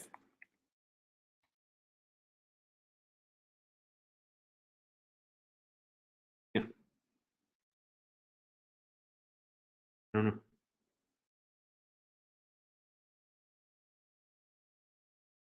Okay, let's post that. Okay.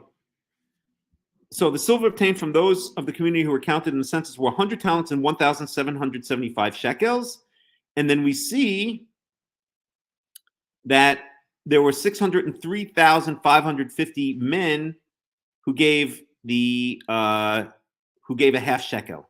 Okay, so if each of them gave a half shekel, let's do a quick calculation. Okay, we could do it over here. So we could do 603,550 divided by 2. That means there were 301,775 shekels were collected. Okay, now that 301,775 shekels were oh God, I'm sorry. Oh, okay. I'm sorry. You have to look at the cat now. I don't know what you do the Torah study. You have to look at the cat now. He's jumping up on top of me, and I can't do it. Okay. You have to look at the cat. Okay.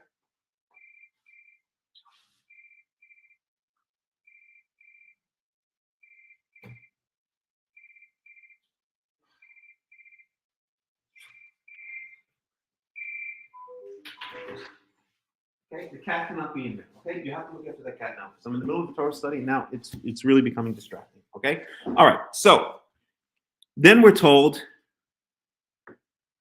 that okay, the 100 talents of silver. So that constituted 100 talents and 1,775 shekels. Okay, and that's equivalent to 301,775 shekels. Okay, so that means 1 talent. So if we subtract off the 1,775, then that means we have 300,000 shekels left, which consists of 100 talents. Okay, so 300,000 shekels. Oops.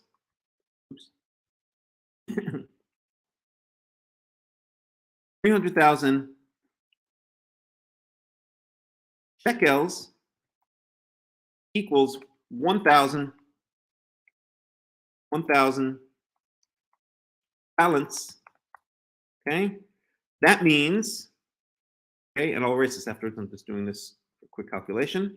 That means 300,000 divided by 1,000 is 300. Okay, so that means it's 300 shekels per talent of silver or of anything. Okay, 300 shekels per talent. So, and that's Exodus 38. Let's just look at this in the Hebrew for a second. It's Exodus 38:25.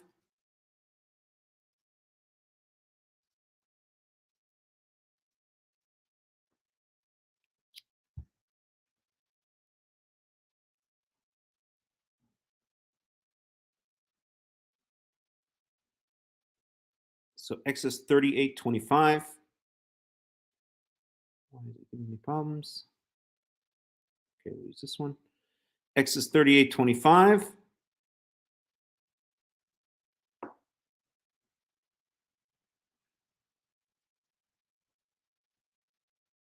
So a talent is a kikar, which means basically means like a block or a loaf. Okay. So that means that one kikar, okay, is equivalent to 300 shekels. Okay. So one talent or kikar for talent, kikar, okay, is 300 shekels. Okay. That's just kind of a side calculation, but I thought it was interesting. Let's go back to this. So we do have mentioned in Exodus 38 that same number of 603,550, right? But this seems to be a different census and maybe at a different time. So let's try to figure out what's going on. We know this is a census that was done not through the half shekel. This was a census here that's done. We even know when it's done, right? We know that it's done on the first month, on the first day of the second month of the second year, right? And yet the number that ends up is exactly the same number that's mentioned in Exodus 38. So Exodus 38 is the building of the tabernacle, which couldn't have been that much earlier, right? Because all of this took place within, if the census of numbers is taking place in the second month of the second year, well, the temple, the tabernacle was dedicated. We saw it earlier. One second here. Yeah, the tabernacle was completed 1 month earlier. It was completed in the first month of the second year, okay? At the beginning of the second year, basically, okay? So the building of it, I don't know, was a couple months before that, right? Let's say. But it's interesting that we get that same number in two different ways. In Exodus, we have it from the collection of the half shekel from the Israelites, okay? 603,550. And here we have it as the census mentioned at the beginning of the book of Numbers, and we get that same number, 603,550, okay? And we know that the half shekel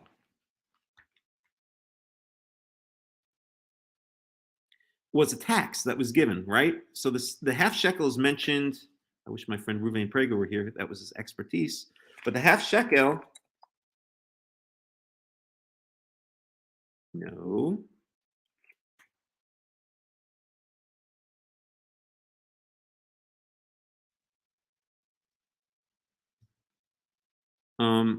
Let's just see where it is. The Rebbe.org.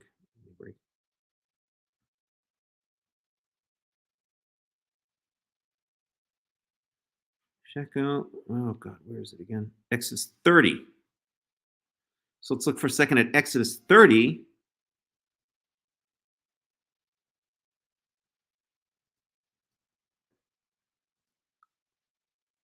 So we go to Exodus 30.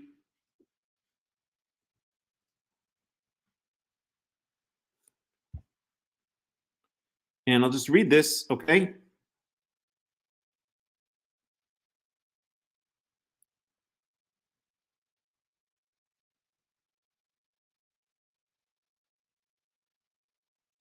So then Yahweh said to Moses, when you take a census of the Israelites to count them, each one must pay the Lord, must pay Yahweh a ransom for his life at the time he is counted. And by the way, this is Exodus 30, 11 through 16. So let me just post that.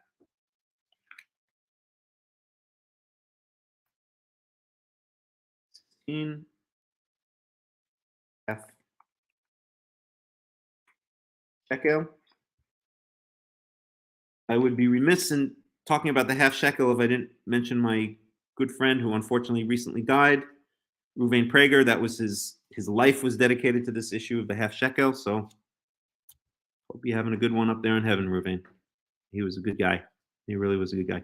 Okay, when you take a census of the Israelites to count them, each one must pay Yahweh a ransom for his life at the time he is counted. Then no plague will come on them when you number them. Okay? Each one who crosses over to those who already counted is to give a half shekel, according to the sanctuary shekel, which weighs 20 gerah. This half shekel is an offering to Yahweh.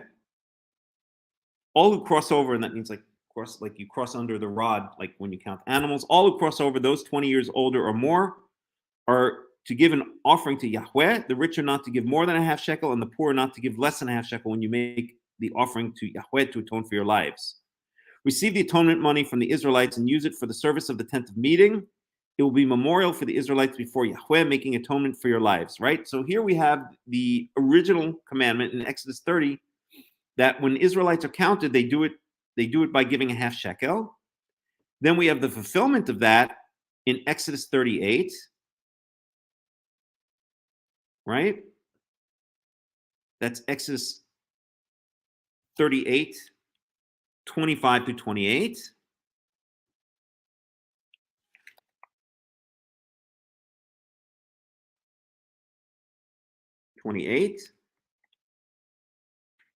Giving of the half shekel.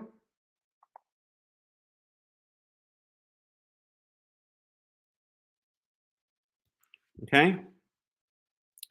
And that's what we just read again, but let's read it again now to get it all in context. Then Yahweh said to Moses, when you take a census of the Israelites to count them, each one must pay, Exodus 38. The silver obtained from those of the community who were counted in the census was 100 talents and 1,775 shekels, according to the sanctuary shekel. One beck up a person, that is half a shekel, according to the sanctuary shekel, from everyone who had crossed over to those counted 20 years old or more, a total of 603,550 men.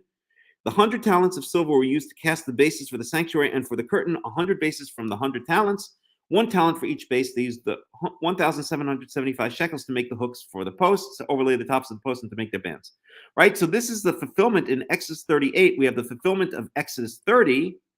Here, in order that the Israelites be counted, they each have to give a half shekel. Here, the half shekels are actually given and tallied, and it comes out to 603,550 men. And here in Numbers, we have another. At the beginning of Numbers, we have another count. This is not that same count. It couldn't be, because the count mentioned in Exodus 30 and Exodus 38 was before the building of the tabernacle.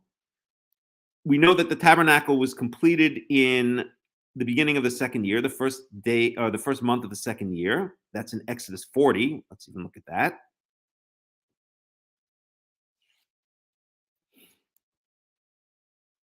So that's Exodus 40:17.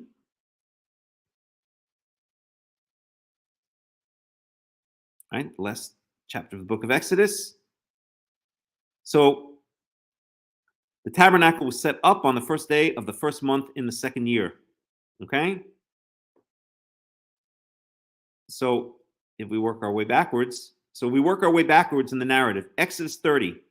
The Israelites are told they each have to give, they have to be counted, and the way they're counted is to give a half shekel. The shekel is a weight. In fact, the modern English word scale comes from the Hebrew word shekel, and that can be, in my opinion, traced through the different languages. I've mentioned this a number of times. Okay, so in order to be counted in the building or in the census while the tabernacle is being constructed, each person gives a half shekel.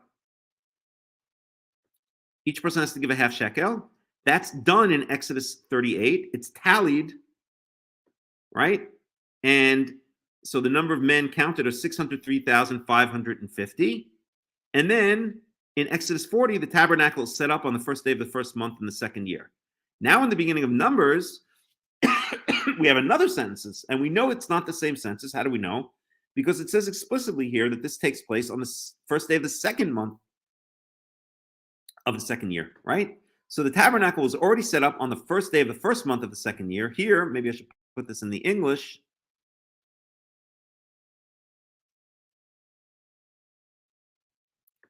Right? So here we have Yahweh spoke to Moses in the tent of meeting in the desert of Sinai on the first day of the second month of the second year, a month later after the tabernacle was set up, after the Israelites came out of Egypt. He said, take a census of the whole Israelite community by their clans and their families, listing every man by name one by one, right? So now that's our current census at the beginning of Numbers. It's a different census. It's not that much later, but it's a different census, and there's no mention anywhere of it being done through a half shekel. Okay? But it comes out to be the same number, exactly. Right? Where's our total count? The total number was 603,550. That's exactly the same number that was reported in Exodus chapter 38, right? So, I mean, that's not too out of the ordinary, right? It means nobody died or was born in the past month or two or a couple of months or since the last census. It is a bit strange, though, okay?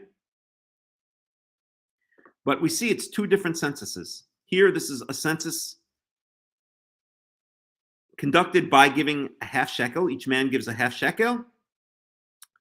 And those shekels are tallied, and that's how, and they're donated to the building of the Mishkan, of the tabernacle. And that's how it's determined the number of Israelite men above the age of 20, 603,550. Here in Numbers, we have a listing of each person by family, or by clan, by tribe, and each individual name, one by one, is listed, and the number is the same, right? This is secondary and second census. No mention of the half shekels mentioned, and it comes out to 603,550. Okay, and we know it's not the same as the first census because it tells us explicitly in the beginning of the book of Numbers that this takes place in the first day of the second month of the second year, and we know that the other census had to have taken place before the setting up of the tabernacle because it was materials donated to the building of the tabernacle, and the tabernacle was set up on the first day of the first month of the second year. In other words, a month before this census mentioned in the book of Numbers was taken. Okay?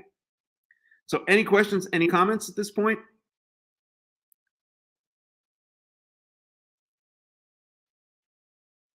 Okay. And I could put a comment here.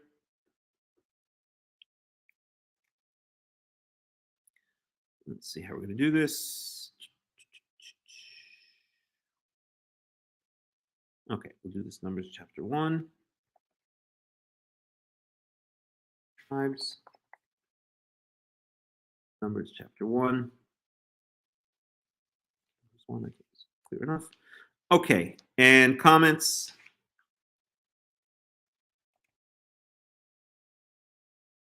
Or maybe I should put comments down here.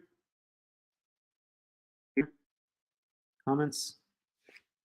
Same number as reported in Exodus 38, 26. In Exodus 38, 26, when the half shekels were collected for the tabernacle. Okay. So interesting stuff, right? Okay, let's close all of this out and let's move on in Numbers. So, okay, and just a couple of other things. If we look at some of the numbers here, okay, let's look at our tribes. And let's ask ourselves a couple of questions. Just point it out by filling it in here. I don't know. Good enough. A little bit later. Okay, let's ask ourselves a couple of questions. Okay, so who is the largest? What is the largest number? Who has the most people in their tribe? Well, Yehuda, right? 74,600. We can actually even sort it. Why don't we do that? We have to go to data, tools, data, sort, range.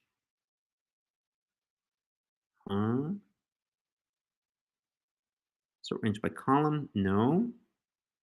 That's range sorting options. Sort by column B. Did that do it? Yeah, it did. Okay.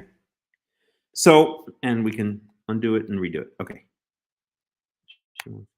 3. So here's the list. Actually, let me do it from data B, Z to A. Let's do it this way. So here's the tribes from least to most, okay? Yehuda, 74,000. I'll just say that thousands. Dan, then Shimon, then Zvulun, and Yisachar, Naphtali, Gad, Asher, Ephraim, Binyamin, and Menashe, okay? But if we combine Ephraim and Menashe, right, because they're both sons of Yosef, remember they were moved up a generation, then we get 72,700. which is almost as much as Yehuda. So really, Yehuda and Joseph, the two firstborns, quote unquote, right? Because remember, Reuven, Shimon, and Levi were knocked off their perch as first, second, and third born, and really Yehuda was made firstborn. That's why the southern kingdom was really the kingdom of Yehuda eventually, right? And David came from the kingdom of Yehuda because Yehuda is really the firstborn among, shall we say, the sons of Leah, okay? Among all of the other sons. But then of the sons of Rachel, Joseph and Benjamin, Joseph is obviously firstborn, but he's really the firstborn of all of Israel, right? He was given the double portion. He was given the special double portion. And that was Ephraim and Manasseh, right? So we add Ephraim and Manasseh together, we get 72,000, which is almost as much as Yehuda. So this is the firstborn of all of the other sons, quote unquote firstborn. Yehuda, 74,000. And then we have Ephraim and Manasseh. They represent Joseph, who's really the first, who was given the status of firstborn by Jacob on his deathbed. And combined, they have 72,000.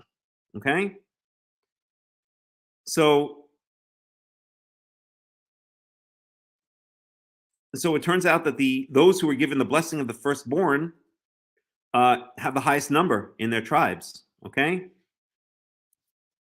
Let's see what other numbers we can pull out here. So if we take out Ephraim and Manasseh, combine them as one into Joseph, then the smallest tribe is Binyamin. Okay? 35,400.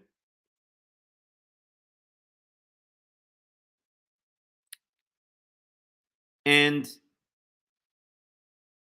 we know that he had a very small territory. Binyamin's territory was next to Yehuda, and I think, I'm trying to remember where. It mentions that he was the smallest in number somewhere, maybe in the end of the book of Judges. I'd have to look it up, okay? And then all of the rest, well, then we have Dan, Shimon, right? Mostly in the ranging anywhere pretty much from 41,000 through 62,000. That's that group here, okay? All right, any rate, that's a little bit of an analysis of numbers. Let me put it back to the way it was, and let's move on. Okay, so now we're going to go to the Levites. So now we're in Numbers chapter 1, verse 47.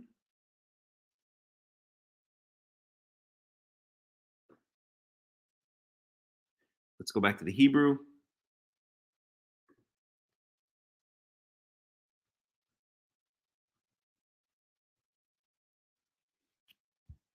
Oh, why is it doing that?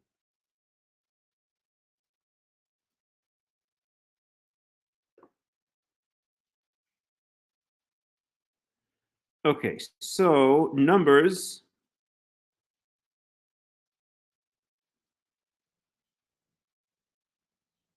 chapter 1, Hebrew. What the heck? I don't know, that's weird sometimes. All right, let's do it this way.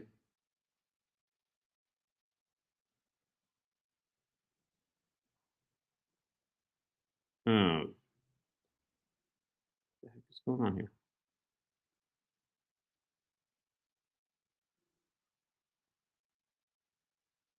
No, that's not what I want. No, that's not what I want. I don't know why it's doing that. It's acting strange. Okay, I guess we're going to have to. Let's see how we're going to do this now. Interesting else.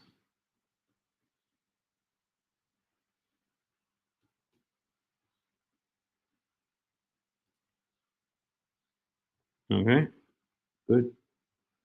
So we'll go now to Numbers 1, and now we got our Hebrew. Okay, so all right, now let's talk about the Levites. Okay, so we're in Numbers chapter 1, verse 47. So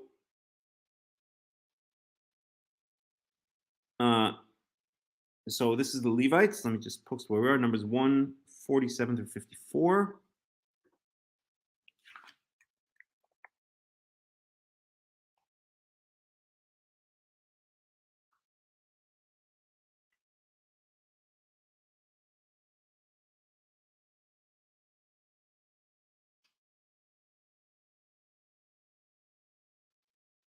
Okay. So verse 47. وَحَلِوِئِيم لِمَتَّ أَبُطَامْ لو I think it's supposed to be hitpakdu bitocham. Okay. So the Levites, according to their ancestral or their patrilineal tribe, according to their tribe, were not reckoned among them. So they were reckoned separately. Okay.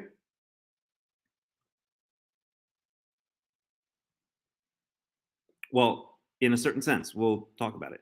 Verse 48. وَيِدَبَرْ Yahweh el Moshe lemor, and Yahweh spoke to Moshe saying, verse 49, Ach, et mate Lewi, lo tifqod, wa et orsham, lo tisa b'toch bnei Israel. But the tribe of Levi you shall not count, and their heads you shall not lift up. Remember, we saw that was a euphemism for, not a euphemism, but a figurative way of saying count them, right? Just the way you would lift up a shepherd would lift up the head of his sheep to count 1, 2, 3, right?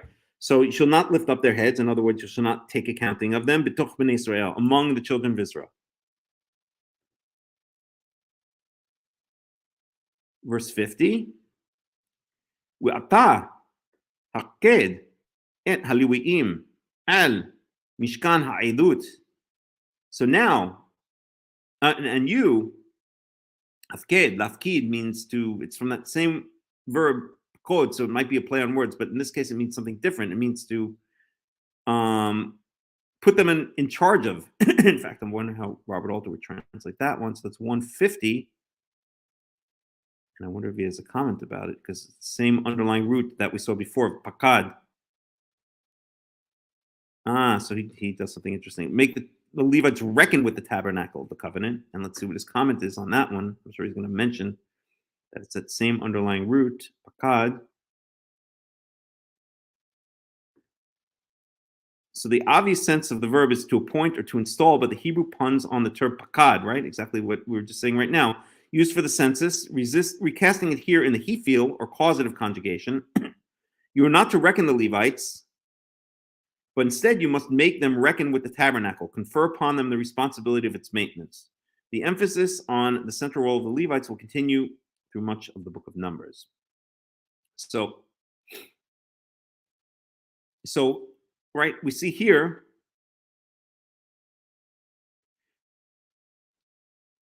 well, I already kind of explained. I don't want to get bogged down on that, but it's the same word, hitpakdu, pakad, pei, kuf, daled, which means to take account of. But here it's used in a different way, almost a play on words. Now you shall make the Levites be appointed over the Mishkan. The Mishkan is the tabernacle. Okay? Mishkan Edut, the tabernacle of the testimony. In other words, where the 10 Commandments were placed in the Ark of the Testimony, in the Aron Edut. Okay? Kol Kelav, and over all its vessels. Lakol Asher Lo, and everything else associated with it. Hema Yisu et Mishkan, they shall lift up the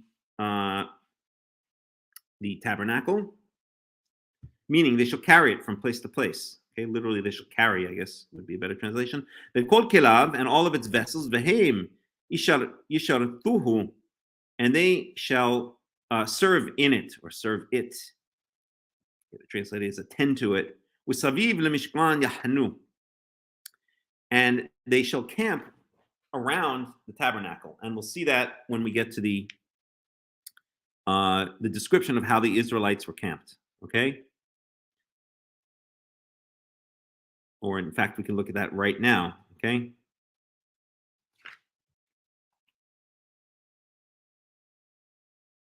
Just very briefly.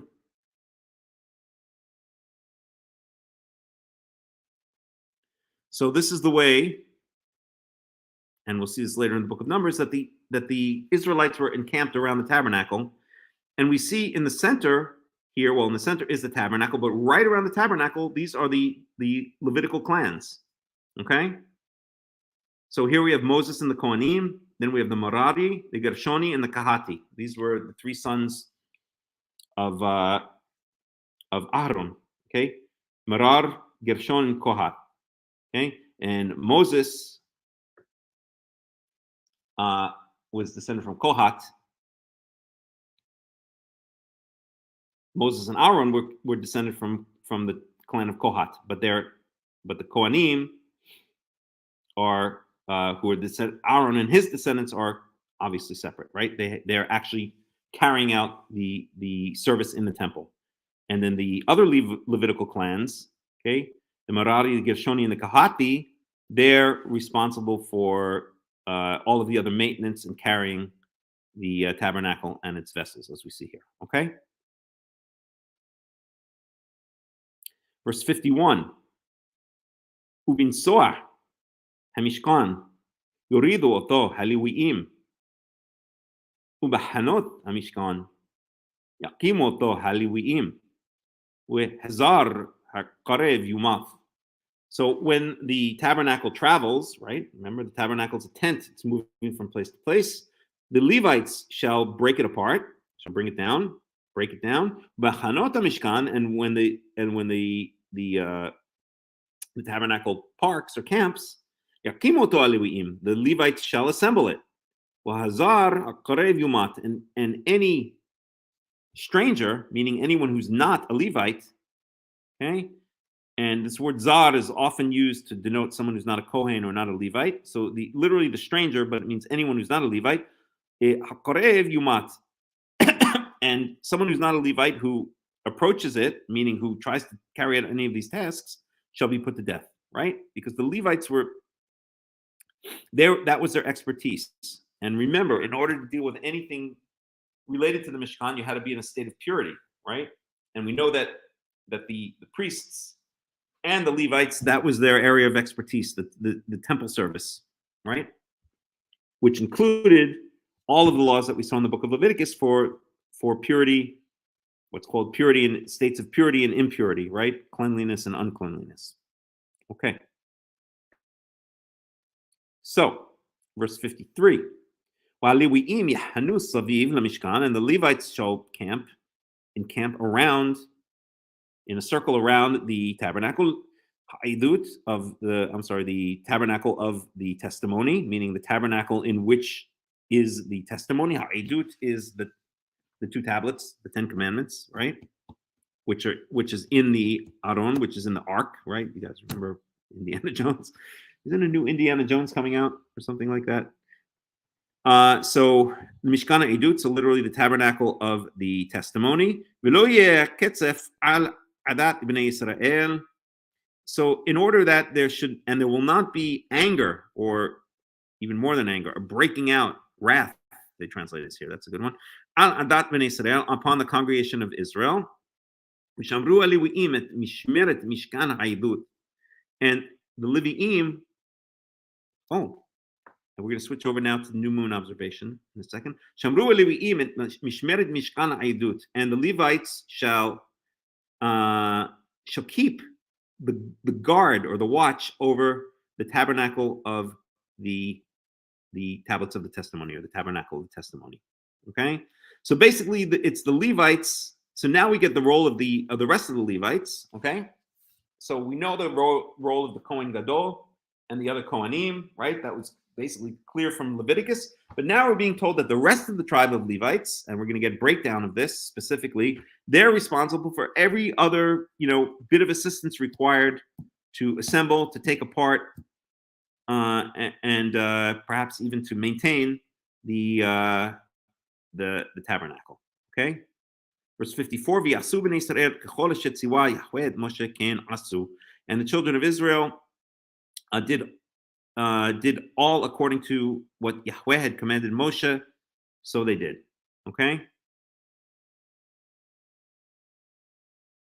It should be pointed out that here at the end of verse 47, we have a peh, that means a parsha ptucha. It's like the end of a chapter, even though here, the way it's broken up in the on the text here is it seems to be a new paragraph, but the paragraph really ends here. Okay. So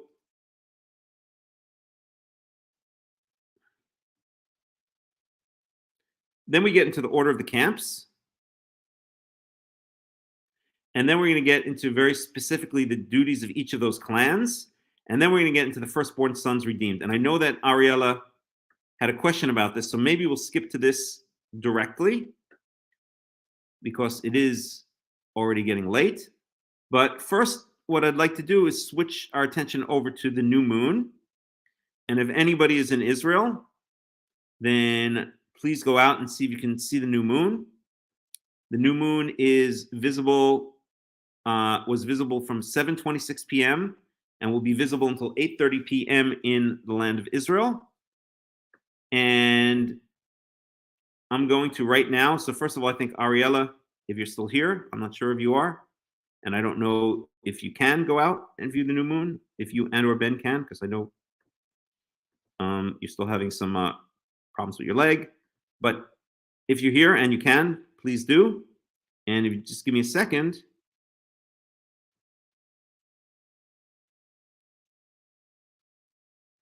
Then I'm going to just check in with some of my new moon observers. So new moon observation taking place now in Israel.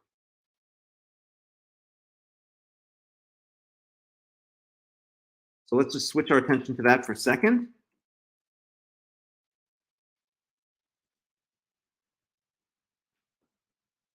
And just give me a second while I check in.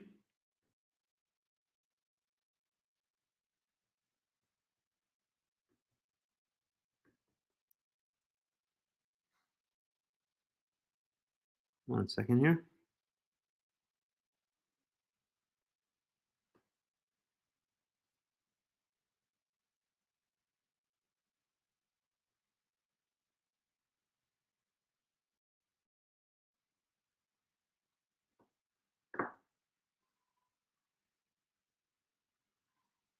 One second. So let's just take a break maybe while I just check in with some new moon observers. In an hour. That's going to be too late. So right now in Israel, it's 7:53 p.m. The new moon is observable between 7:26 and 8:30, unless, let me just think about this for 1 second. Yeah, that sounds about right, right? Did I mess something up with the time? 1 second here, let me just see something. Let me just check what time sunset is in Israel.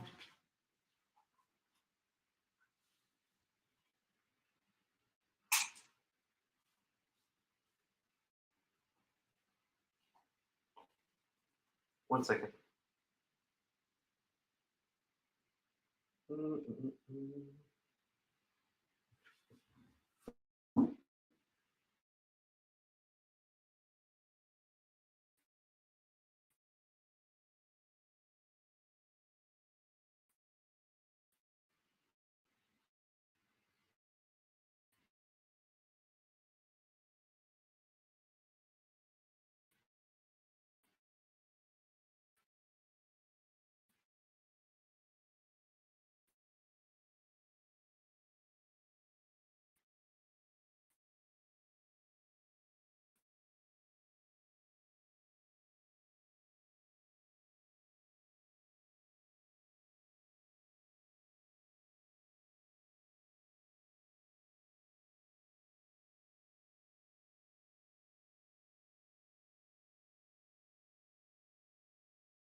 And I'm just getting now back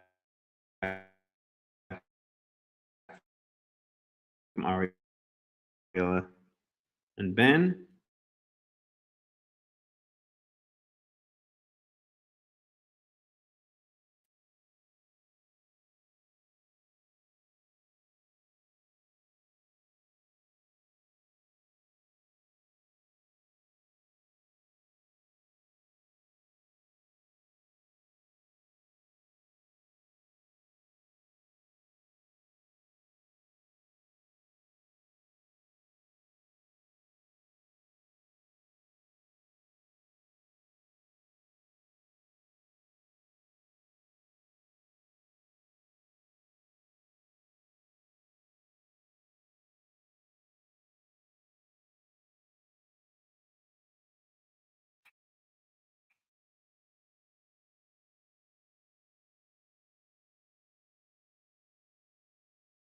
1 second.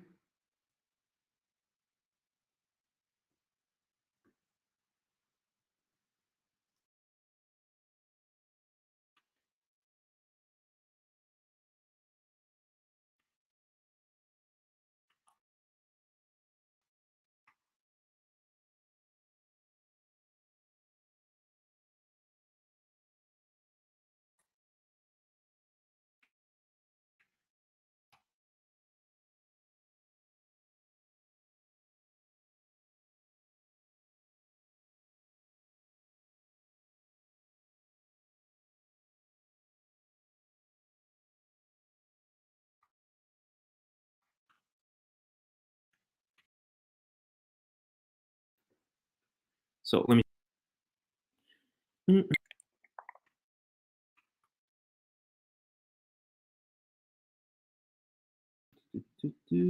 One second here.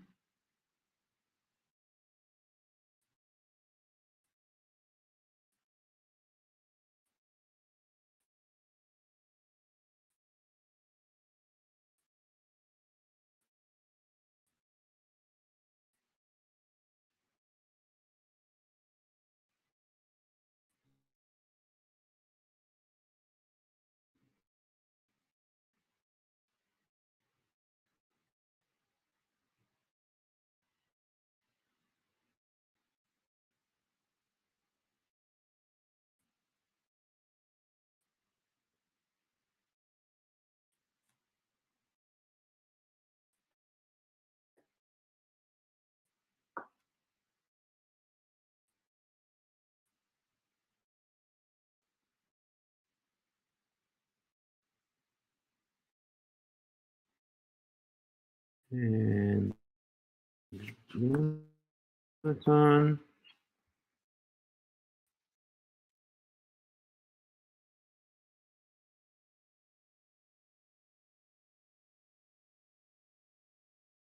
And Dave. And let's see. Is there anyone else I've forgotten here? One I'll check in with.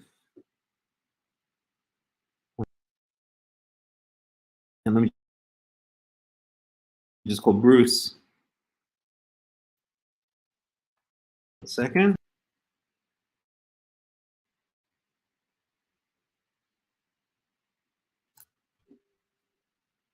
Let's see. No, I'm looking now. Why? Has it said already? It should be visible between, I'll give you the exact times. 7:30, basically 7:30 to 8:30 p.m. in Israel.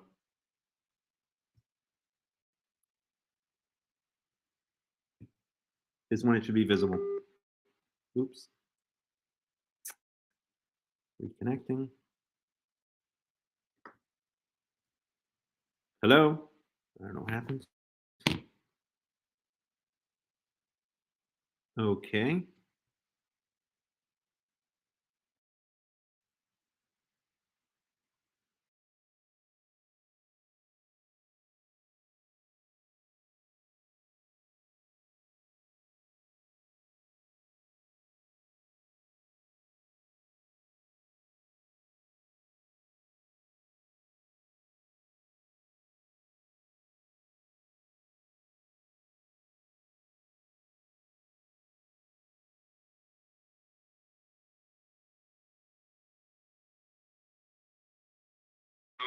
It's like Right now what is it's it now? it's 8. Like 8:00. Yeah. Yeah. So another half hour. Well, another half hour is when it sets, when the moon sets. Right. Mm-hmm. Right. Okay. All right. I've been here for like 25 minutes Okay. already. Alrighty. Keep me updated. No, okay. I understand it's a hard one. It's supposed to be a rather, let's see. It's supposed to be a rather difficult one, but the Israeli New Moon Society, they did not list the secondary one for tomorrow, which usually means that they expect it to be found tonight. I mean, aside from cloud cover. I don't think the skies are clear. Oh, they are. Yeah, the skies are clear. Okay. Do you have the observation guide from the Israeli New Moon Society that I sent out with the event? I know where to look. Okay, you know where to look. You already experienced. Yeah, you know. I don't have to tell you. Okay, the skies are clear and you still don't see it, huh? Nope. All right. Nope. All right. Listen, I had an eye test. Yeah. And I had the beginnings of cataracts, so my vision isn't. I hear you. Well, you saw it last month, so hopefully you'll be able this month. But I'm sorry to hear that. Yeah, me too. Mm-hmm. But cataracts can be removed if you need it. Yeah, they can be removed. Right? Mm-hmm. All right. We'll see. All right, then. I'll check in a little while and give me a call if you find it, okay? Okay. All right, Will please. do. All right, bye. Okay, so hopefully we'll hear back from new moon observers. If anybody is in the land of Israel, please look.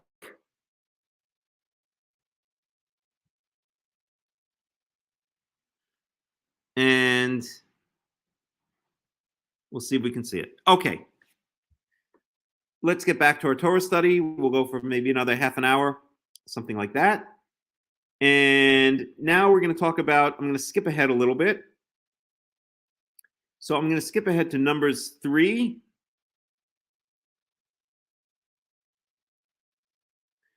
We'll start in verse 38. So Numbers 3:38. And then we'll talk about the redemption of the firstborn with the Levites. Hold on. All right. So we are in Numbers 38. We'll say 40 through 50.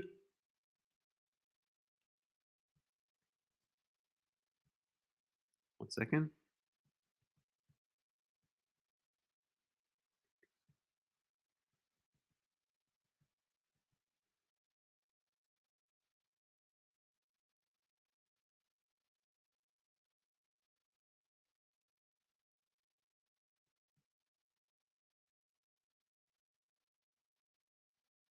Okay, so Numbers 3:40 through 50.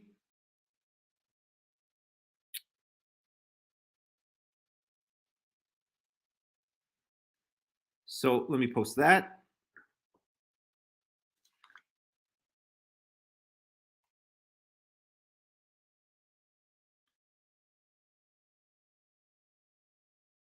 And this is going to be Levites changed for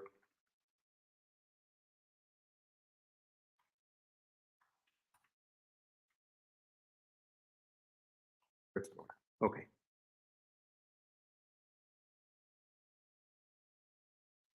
All right, so that's where we are. We're Numbers chapter 3, verse 40. Let's pick it up there.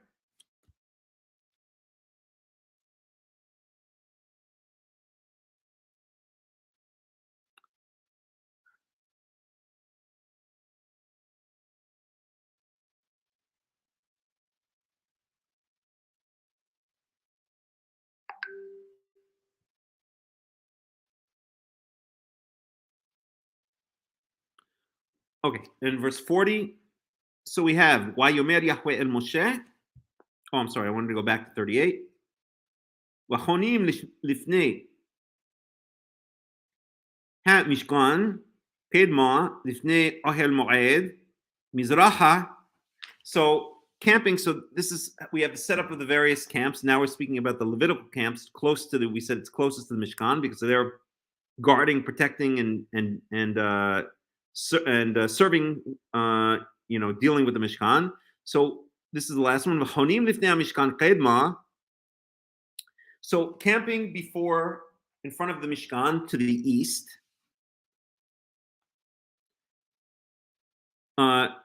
Which, by the way, is the entrance, right? The entrance to the temple to the tabernacle is on the east. And we can see that right here.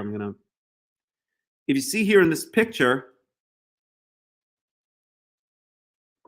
right? This picture over here. So you see here is Moses and the priests and the Kohanim. And then you enter. This is the tabernacle over here, and you're entering from the east towards the west, okay? The tabernacle, this is the holy area, this is the Holy of Holies, okay? So basically when you enter, you're facing west, okay? So the entrance is over here. It's on the east side. So they're closest to the entrance, which makes sense, right? Okay, so Ahonim Lifnei Mishkan, so camping in front of the tabernacle, Kedma, to the east, Lifnei Ohel Moed, in front of the tent of meeting, Mizraha, to the east, Moshe wa Aharon ubanao, Moses, Aaron, and his children, Shomri Mishmeret HaMikdash, the guarders of the they guarded the guard of the sanctuary. In other words, they were responsible for, they were ultimately responsible for keeping the sanctuary in shape, especially the Kohanim, Aaron and his sons. The Mishmeret Bnei Israel, for the watch or the guard of the children of Israel, Vehazar Hakarev Yumat, and anyone, literally the stranger who comes close shall be put to death. We saw that phrase earlier, right? And now it's repeated here, meaning anyone who's not a Kohen, who tries to do the parts of the service that only the Kohanim were meant to do, or Moshe, who's allowed into the tent of meeting because that's where he met with God. Anyone else who tries to interfere with that service is put to death. And we saw that. Well, we saw that with Nadav and Avihu, but they were Kohanim. They just didn't do the service properly. And later we're going to see that with Korach.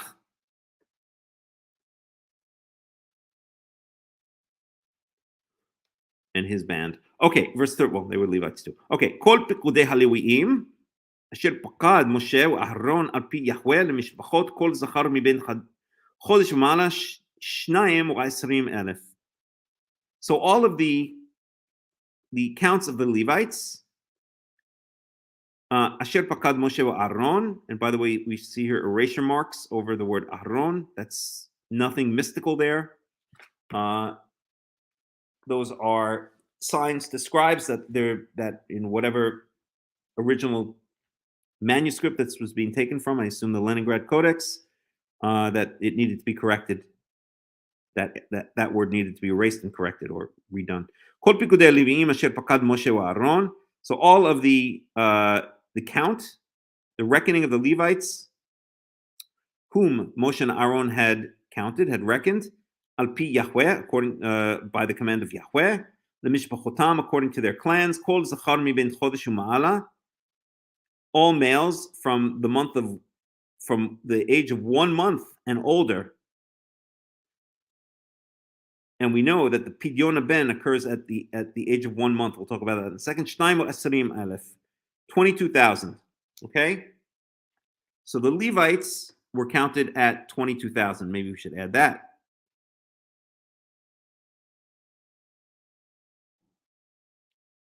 So let's see how we're going to do this. No, let's do it like this. I don't know how to do this. It's hard to kind of set it up.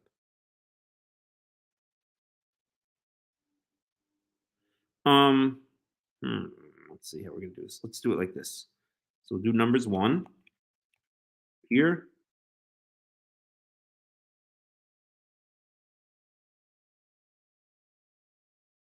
Count. And then we'll put the comment down here.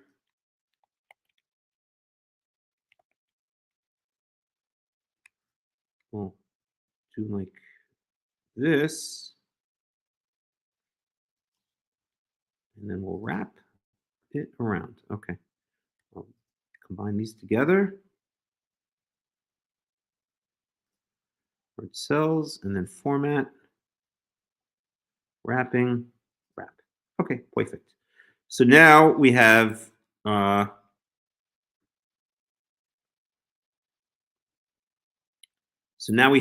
another count. This is just the Levites. Maybe I should just mention it separately. How are we going to do this? Yeah. Okay, fine. So I'll just leave it out. Okay. So now we're in verse 40. And let me just check in with new moon observers.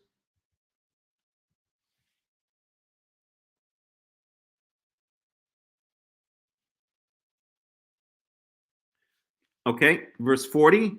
Yomer Yahweh el Moshe. So Yahweh said to Moshe, Kol bechor zachar livnei Israel, miben chodesh u'ma'ala, usa et mispar shemotam. And now Moses says, and Yahweh said to Moses, count all of the firstborn males of the children of Israel, miben chodesh u'ma'ala, from the age of 1 month and older.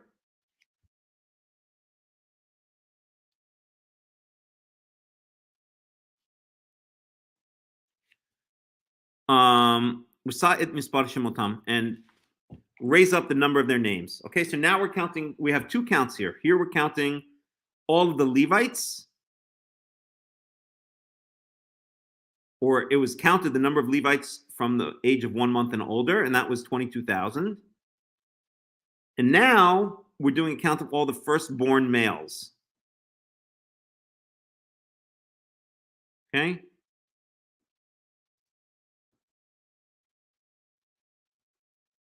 Verse 41.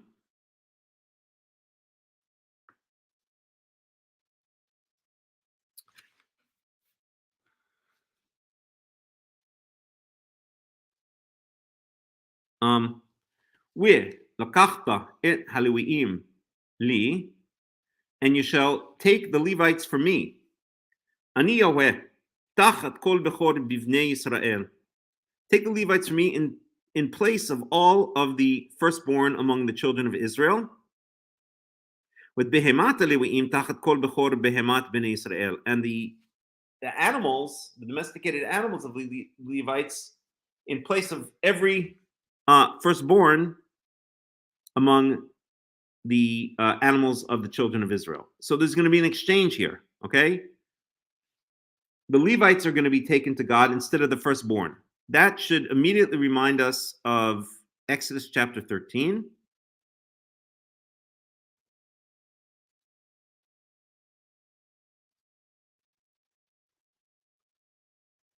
And maybe I'll just read this in English. What the heck is going on here? Bible Hub server cannot. That means.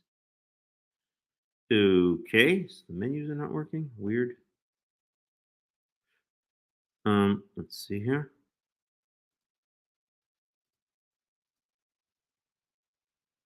Okay, now it's working.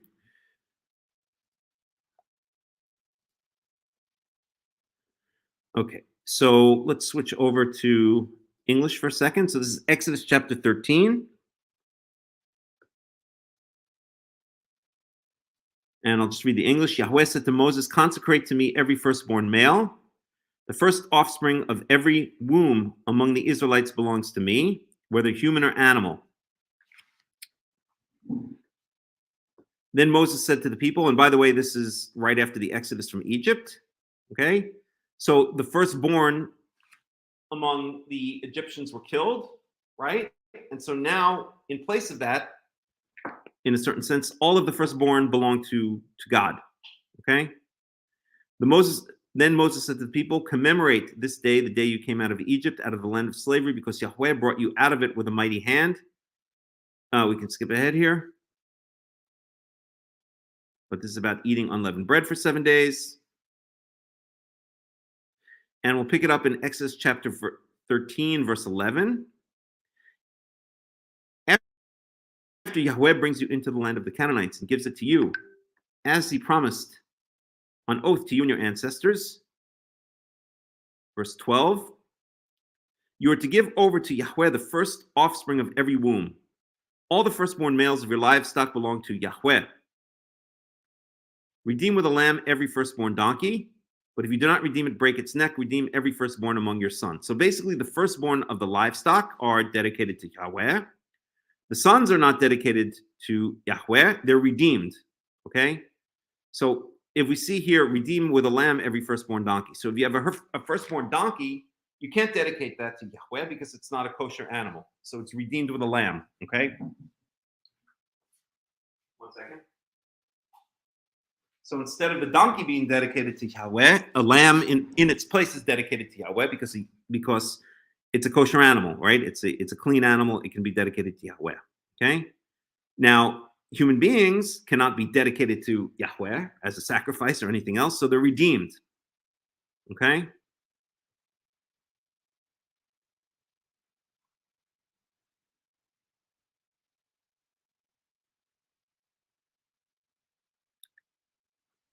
And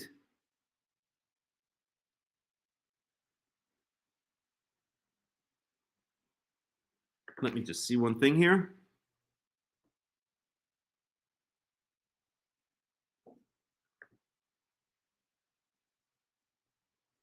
One second.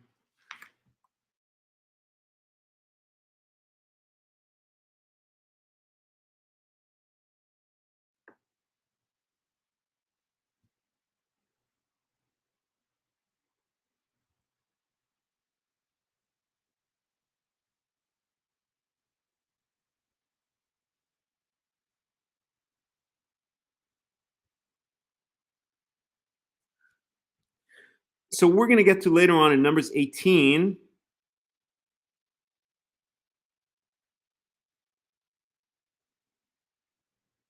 This idea of the redeeming.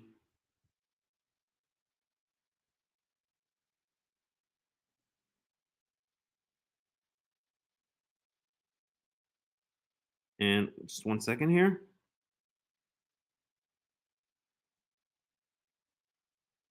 I'm just trying to see if there are any other verses I want to take a look at. Yeah, so we'll take a look at Numbers 18 as well. But there's this idea that the firstborn, we see it already here in Exodus 13, that the firstborn, redeem every firstborn among your sons. But we're not given details. We're going to be given details now in Numbers, here and in Numbers chapter 18. But let's just go through here.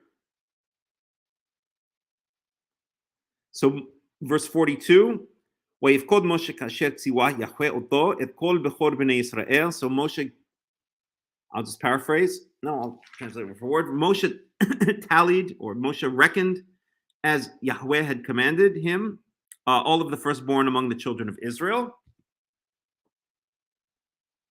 ויהי כל בכור זכר במספר שמות מבין חודש מעלה לפיקודיהם 22,000 ל73 ו200. And so it was that all of the firstborn males, according to the number of their names, who were 1 month of age and older, by their count were 22,370. I'm sorry. Where are we? 22,000. So 22,000.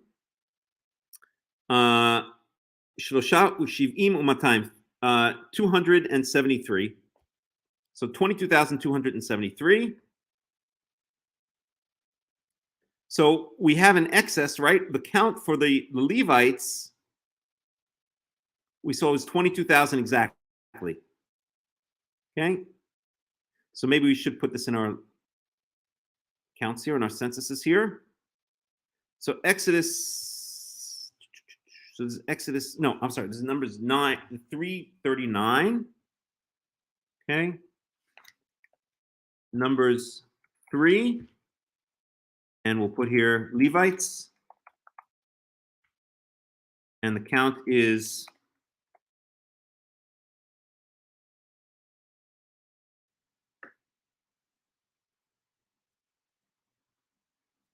22,000. Israelite firstborn males, or firstborn Israelite males. We have, what did we say it was?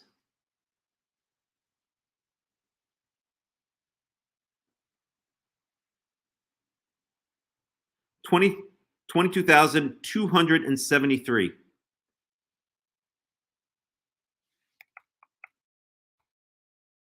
Okay, so we have an excess of 273 firstborn Israelite males.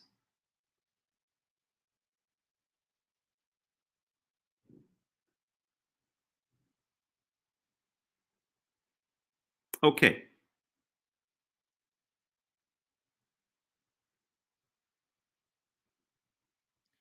Verse 44. וידבר יהוה אל משה לאמור, and so Yahweh spoke to Moses saying, קח את הלוויים תחת כל בכור בני ישראל ואת בהמת הלוויים תחת בהמת והיו לי הלוויים אני יהוה. So we see back in Exodus 13 that Exodus 13:13, okay, that redeem every firstborn among your sons. We don't know what that means. Okay? We have no idea what that means. But now we're going to find out what that means. Okay? The firstborn among the sons are going to be redeemed with the Levites. So in place of every firstborn, right? So really the firstborn, okay, so let's go back to the beginning. The firstborn of Egypt were killed in the final plague, right? And that was even foreshadowed earlier. Okay, Israel is my son, my firstborn son, and if you do not set them free, I will kill your firstborn son. Okay, so Israel is God's firstborn son. Because Egypt does not set Israel free, God says He's going to kill all of the firstborn sons of Egypt and save all the firstborn sons of Israel. So now those firstborn sons belong to God because those firstborn sons, in a sense, the second that He killed the firstborn sons of Egypt and saved the firstborn sons of Israel, those firstborn sons, in a sense, now belong to God. They're now dedicated to God because He saved them. Okay, they're His. He was responsible for them not dying. Okay, He saved the firstborn of Israel. So they should be dedicated to God. What does it mean, dedicated to God? It means basically serving in the temple, right? Or serving in the tabernacle, right? Serving the tabernacle. But here we see in the past couple of chapters that it's the Levites. We already know the Kohanim are to do the actual service in the tabernacle, but now we see the entire tribe of Levi, of Lewi, is involved in anything and everything having to do with the tabernacle, assembling it, disassembling it, carrying it, right? So they're the ones, the tribe of Levi, who were already singled out, right? They were already told they were going to be dispersed. When Jacob gives his deathbed blessings, it's already told that Levi is going to be dispersed among Israel, Shimon and Levi, right? So now the Levites, how are they, quote unquote, dispersed among Israel? They are not giving a land inheritance. Instead, they have their Levitical cities dispersed among all of the Israelite tribes, and their job is to serve the tabernacle. Okay, so they're the ones who are now dedicated to God. However, originally, as we see here in Exodus 13, it was originally the firstborn of Israel that were supposed to be dedicated to God. So there has to be an exchange. The firstborn have to be redeemed. Okay, they have to be bought back from God. How are they bought back from God? They're, quote unquote, bought back from God by being replaced with the Levites. For every firstborn of Israel, a Levite has to be given in its place. That's the way they're redeemed. We didn't know that in Exodus 13, but now we know it. Okay, now that's what's becoming clear. Hold on, let me just check if anyone observed the new moon.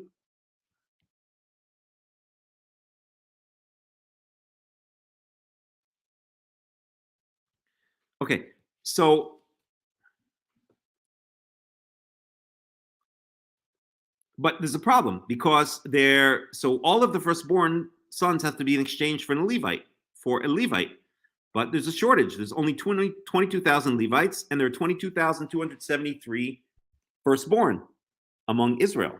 So what has to happen? Verse 46.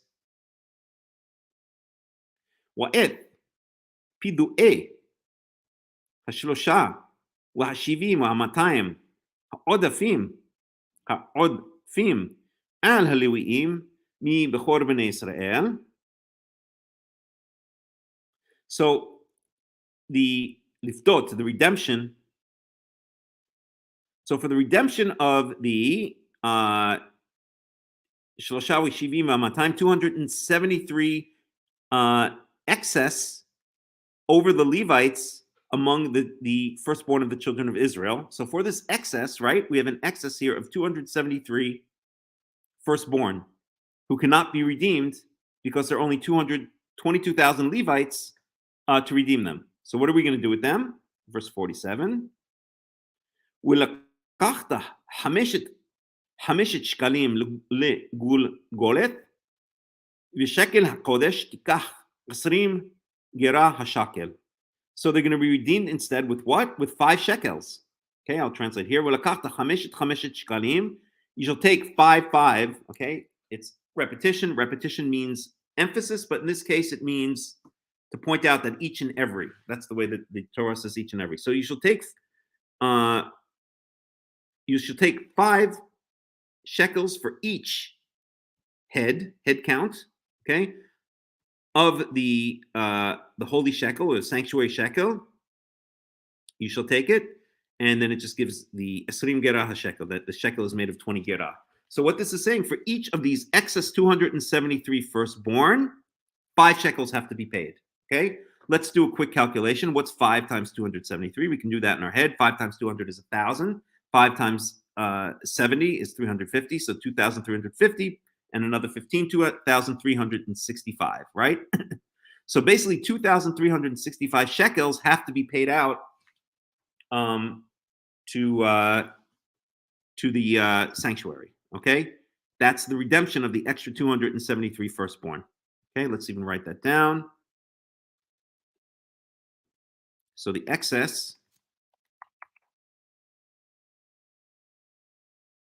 let's put it this way. I think I could just sort this. Data, sort range, advanced, sort ranging. So we're going to do like column D, and we're going to do Z to A sort. Okay, good. And now we can do the excess. So it's going to be this minus this minus this. That's 273. Okay. 5 shekels per excess male. So that's going to be this times 5, and we have 1,365. Okay, so that's the amount of shekels, and I should point this out. This is in shekels. Okay, it doesn't matter. 5 shekels per excess male. Let's see how do we do this. All right, good enough. Okay, that's the amount of shekels that's going to have to be paid out to the sanctuary. Okay, verse 48. ונתת הכסף לאהרון ולבניו פידויי העודפים בהם, and you shall give this money, the silver, to Aaron and his sons as a redemption for the excess among them. Okay, so these extra firstborn have to be redeemed by giving money to Aaron and his sons, which really means to the sanctuary. Okay, verse 49. ויקח משה את כסף הפידויים מאת עודפים, and Moshe took the silver or the money. Let me just get some water. Excuse me.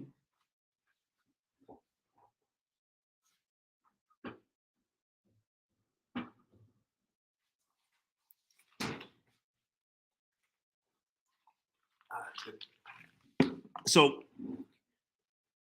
Moshe took the silver of the redemption silver from Lavi. The redemption silver from the excess firstborn, al pidui leviim, from the excess over the redemption of the Levites. Okay, in other words, he took the silver. He took these 1,365 shekels. Okay, let's see if I can actually. How can we do this?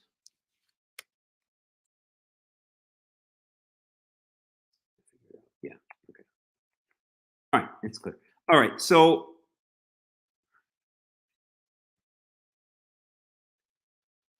Me'ed bechor bnei Israel, from among the firstborn of the children of Israel. Lakach et hakesef, he took the money. Chamisha u'shishim u'shalosh me'od u'elef b'shekel hakodesh. And then we get the exact count that we said. Okay. So 1,365 shekels. Okay. Vayiten Moshe et kesef hapiduim la'aron u'lebanav, and Moshe gave this redemption money or redemption silver to Aaron and his sons, al pi Yahweh, according to, or at the mouth of Yahweh, at the command of Yahweh, kashet tziwa Yahweh et Moshe, as Yahweh had commanded Moshe. Okay, and that's what happened. So 1,365 shekels. In fact, maybe I could do it like this. Format, number, custom currency. Shekel.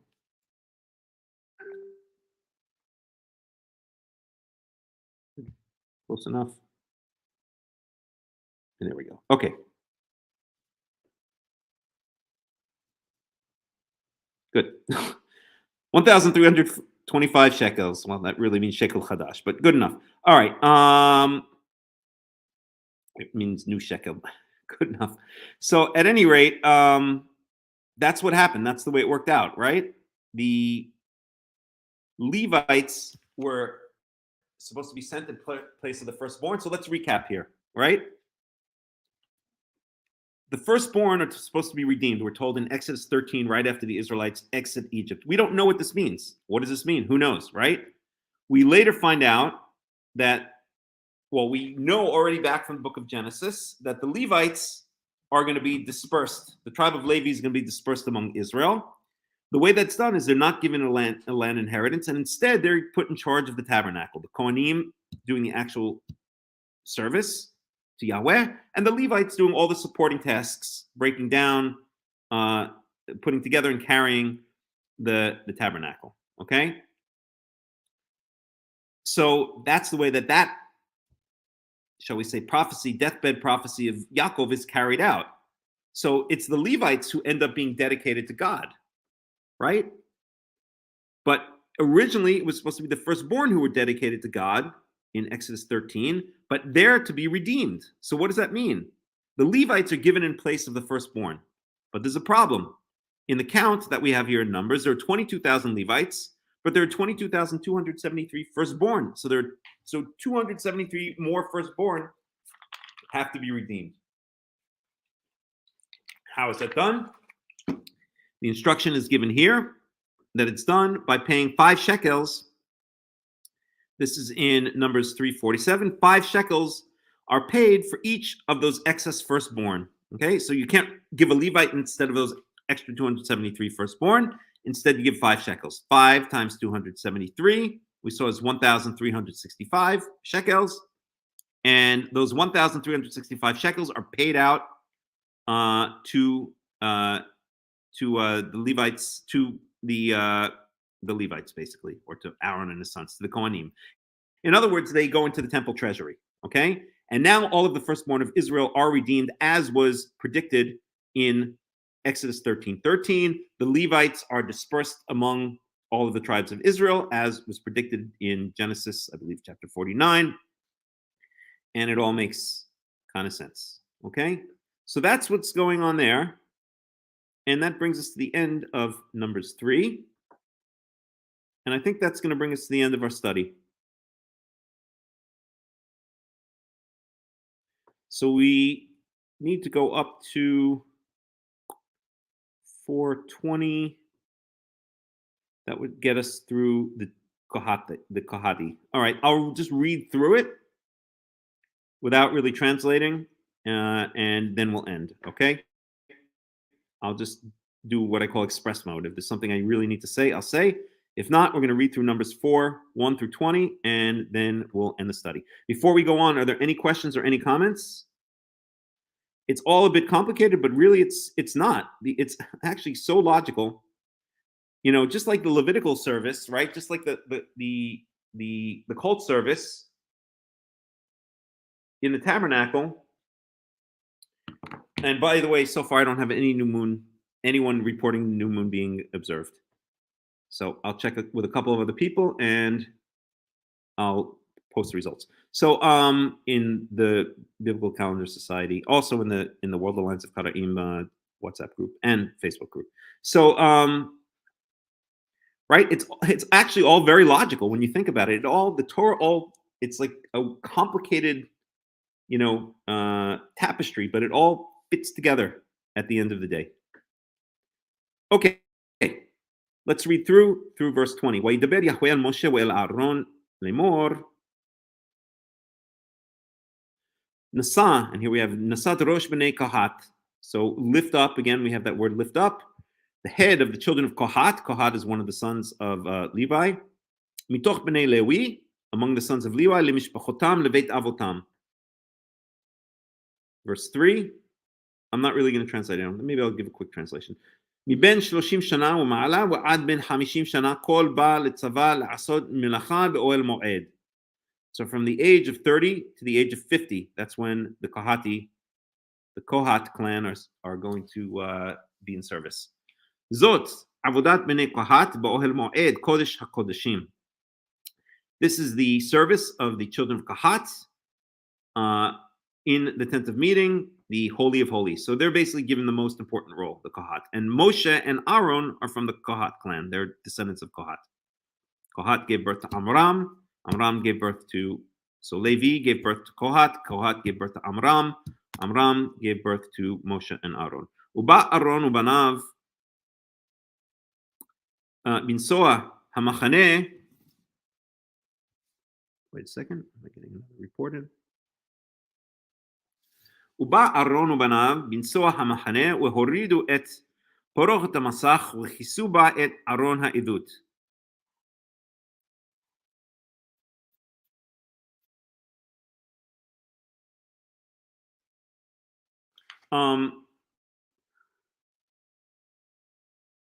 So Aaron and his sons, so the Kohanim, in Soah HaMachane, when the camp travels, they're going to take down the curtain. We're talking about the curtain that separates the holy area from the Holy of Holies, Vikisuba et Aaron ha'idut, and they're going to cover with it the Ark of the Covenant. Okay.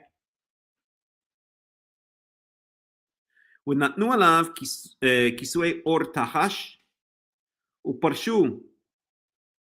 ופרשו בגד קליל תכלת למעלה ושמו בדיו. And they're going to put on top of it the or tachash. Tachash, we don't know what it is, right? We've spoken about this before. We'll just call it fine leather. ופרשו בגד קליל תכלת, and they're going to wrap it or cover it with a wrapping. Here is going to be they're going to thoroughly cover it with a wrapping of techelet.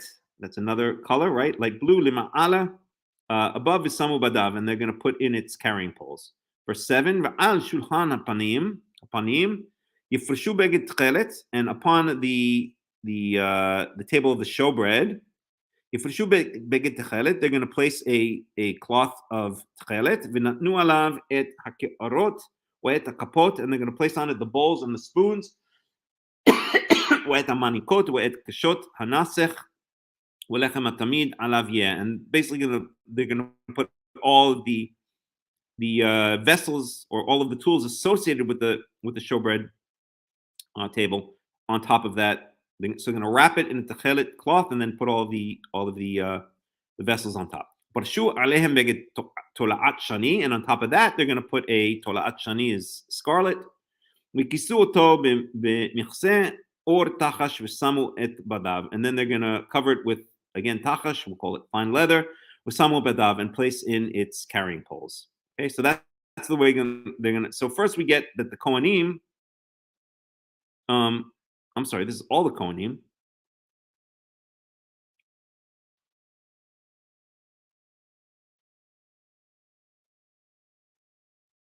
One second.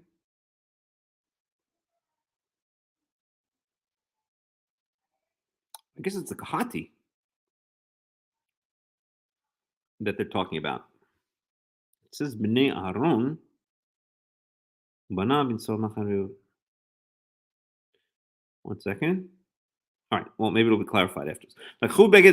Anyway, they're going to cover up the showbread and its vessels. ונתנו אותה ואת כל כליה אל מכסה אור תחש ונתנו על המות. So they're going to place all of it and all of its vessels. They're going to cover it with a leather covering. Again, fine leather covering. ונתנו על hamot. And they're going to place it on, they call it, translate here as carrying beam. Mot is like a beam. Okay, verse 11. ועל מזבח הזהב יפרשו בגד תכלת וכיסו אותו במכסה אור תחש ושמו את בדיו. Now we're talking about the incense altar, the same kind of thing. They're going to cover it up. ולקחו את כל כלי השרת אשר ישרתו בם בקודש ונתנו אל בגד תכלת וכיסו אותם במכסה אור תחש ונתנו על המות. And the same thing with the incense altar, basically, to paraphrase. ודישנו את המזבח ופרשו עליו בגד ארגמן. And they're going to clean this incense altar, and they're going to cover it, or they're going to stretch across it a scarlet cloth. Verse 14. ונתנו עליו את כל כליו אשר ישרתו עליו בהם את המחטות ואת המזלגות ואת היעים ואת המזרקות כל כלי המזבח ופרשו עליו כיסוי אור תחש ושמו בדיו. Same kind of thing. I'm not going to translate word for word. You can follow along in the English. וכילה Aharon ubanav lechasot et hakodesh. So this is Aharon. This is not the Kahati. This is Aaron and his sons. They're the only ones who are touching these things. Lechasot et hakodesh ve'et kol klei hakodesh binsoa hamachane v'acharei chen yavo. Okay, so then we're going to get, so Aaron and his sons, so is the Kohanim who are doing all of this stuff. They're the only ones up to here that it's speaking about. Okay, they're basically wrapping up all the furniture of the inner sanctum. Okay, of the holy area and the holy of holies. Okay, only Aaron and his sons are touching it. They're wrapping it up in these various fabrics and skins. And afterwards, the sons of Kohat will come to carry it. So once it's all wrapped up, and then the sons of Kohat can carry it. So the sons of Kohat are not actually making any direct contact with these pieces of furniture or the vessels or the tools that are in the holy or the holy of holy areas. It's the Kohanim who are wrapping it all up. And then once it's wrapped up and it's covered with fabric and skin and there's no direct contact to be made, then the Kohati clan can come in and carry it. V'lo yigu el hakodesh, v'lo yigu el hakodesh v'metu. Ele masa b'nei Kohat bo'el moed. Okay, so they should not touch the holy area, and if they do, they'll die. Wa'metu. Okay. But rather, they should be responsible for the carrying. The children of Kohat, the Kohati clan, should be responsible for carrying, for transporting the Ohel Moed. And I'm just curious to see how Robert Alter translates that one. So that's 4:15. So the language there in the Hebrew is a little bit awkward. Curious to see how he deals with it.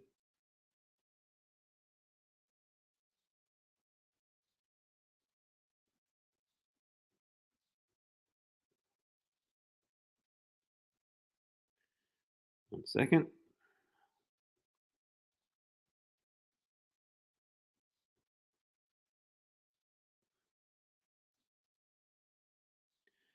For 15.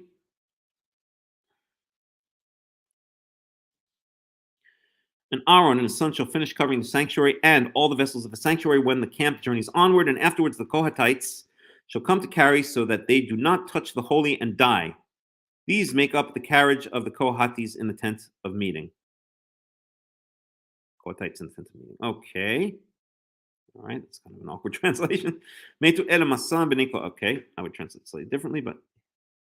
Okay. Verse 16. Upikudat Elazar ben Aaron Kohen Shemen Hamaor וקטורת הסמים, ומנחת התמיד, ושמן המשחה, פקודת כל המשכן וכל אשר בו, בקודש ובחיליו. So Eleazar ben Aharon, so in other words, the son of Aaron, the first, well, not the firstborn, first two-born sons died. The thirdborn, the now firstborn son, remaining firstborn son of Aaron, he's responsible for the oil of the lighting, in other words, for the menorah, Ketot Samim, the incense, and the showbread. I guess that's talking about Minchat Tamid. I guess maybe that's not talking about the grain, the eternal grain offering. With Shemen HaMishcha, and the anointing oil, Pikudat Kol HaMishkan, Kol Asher Bo B'Kodesh V'Kalav. So Aaron is responsible for the actual, shall we say, edible or smellable, the actual substances that are used for within the holy area. Okay, I guess Minchat Tamid is speaking about the bread, the actual showbread. Okay, verse 17. וידבר יהוה אל משה ואל אהרון לאמור. So Moshe spoke to, Yahweh spoke to Moses and Aaron saying, אל תכריתו את שבט משפחות קהתי מתוך הלוויים.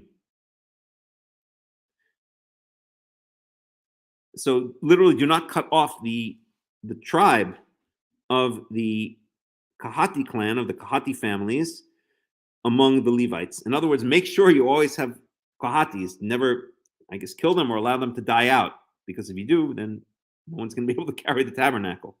Verse 19,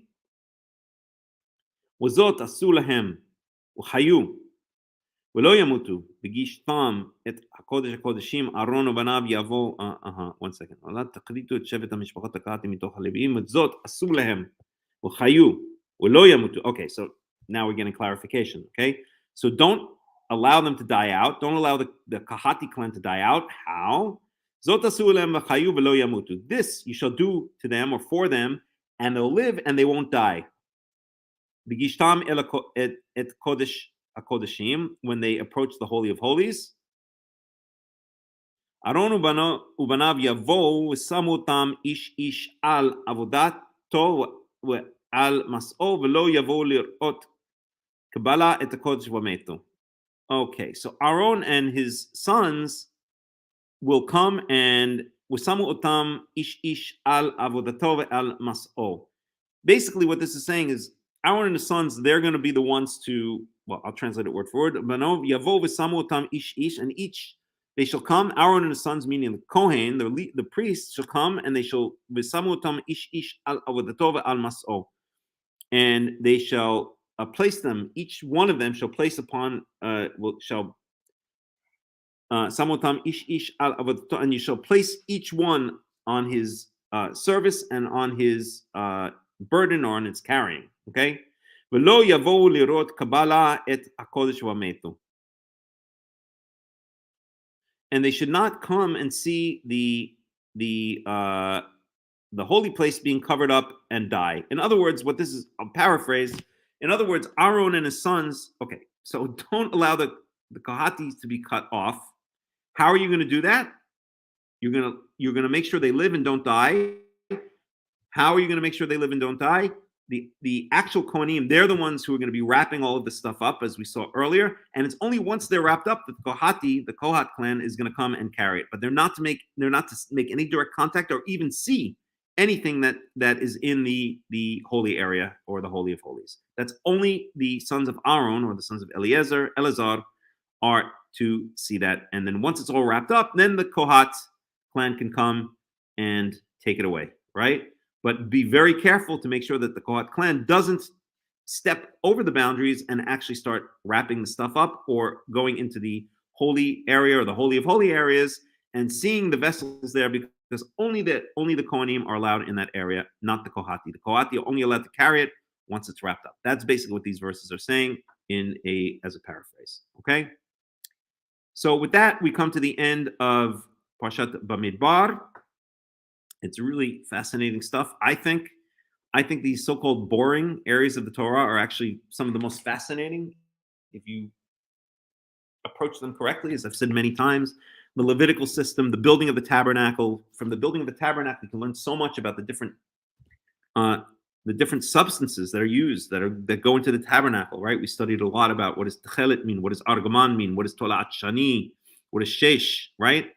In the actual Levitical service, it's such a intricate but consistent, amazing system that it's fascinating. And here we have what could seem to be boring, just counts of numbers, and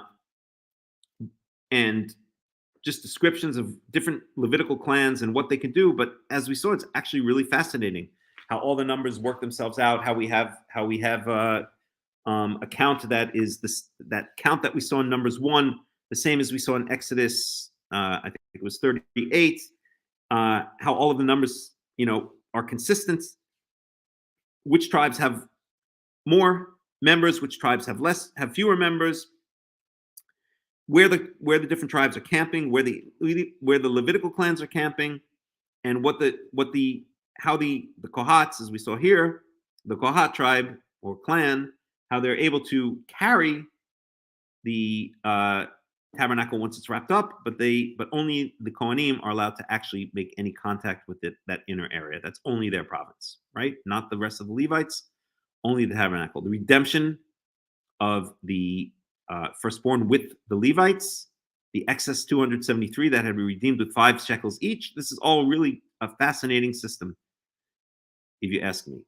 So with that, I think we're going to end. I'll throw it open again for any questions and comments before we finish it off. Anybody? I think it's been a really interesting study. And if there are no questions and comments, I will end. I will wish everybody a Shabbat Shalom and a Shavua Tov, depending on where you are in the world. And we'll see you. Be'ezrat Yahweh. We'll see you.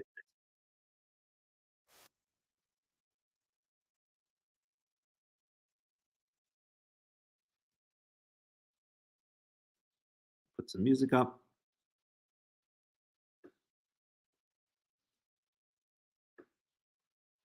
All right.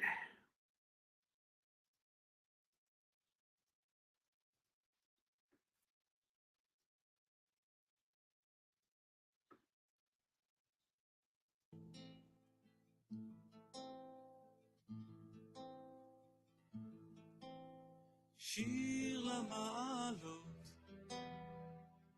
אשא עיניי אל ההרים, מאין יבוא עזרי, עזרי מעם השם, עושה שמיים וארץ, אל ייתן למות רגליך, אל ינום שומרך,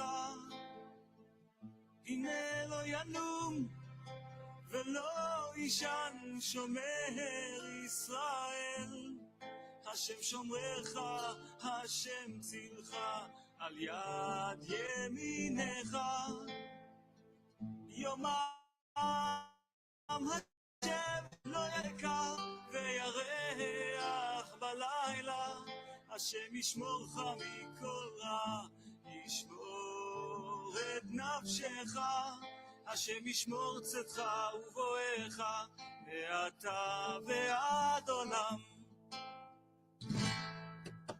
שיר למעלות, אשא עיניי אל ההרים, מאין יבוא עזרי, עזרי מעם השם, עושה שמיים וארץ, אל ייתן למות רגליך, אל ינום שומרך, הנה לא ינום ולא ישן שומר ישראל, השם שומרך, השם צילך, על יד ימינך, יומם השמש לא יככה וירח בלילה, השם ישמורך מכל רע, ישמור השם ישמור צאתך ובואך מעתה ועד עולם.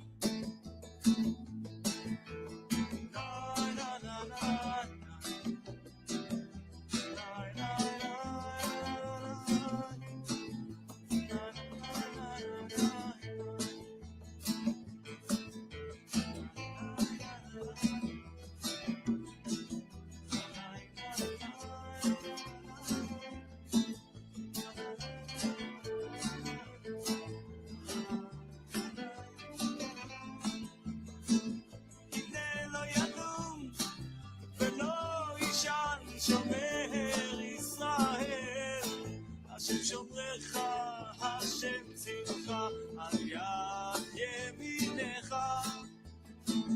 יומם השמש לא יככה, וירח בלילה, השם ישמורך מכל רע, ישמור את נפשך, השם ישמור צאתך ובואך מעתה ועד עולם. אוי אוי אוי אוי אוי שיר למעלות, אשא עיניי אל ההרים, אוי מאין יבוא עזרי, עזרי מעם השם עושה שמיים וארץ, אני תן למות רגליך, אל ינום שומרך. אוי אוי אוי אוי שיר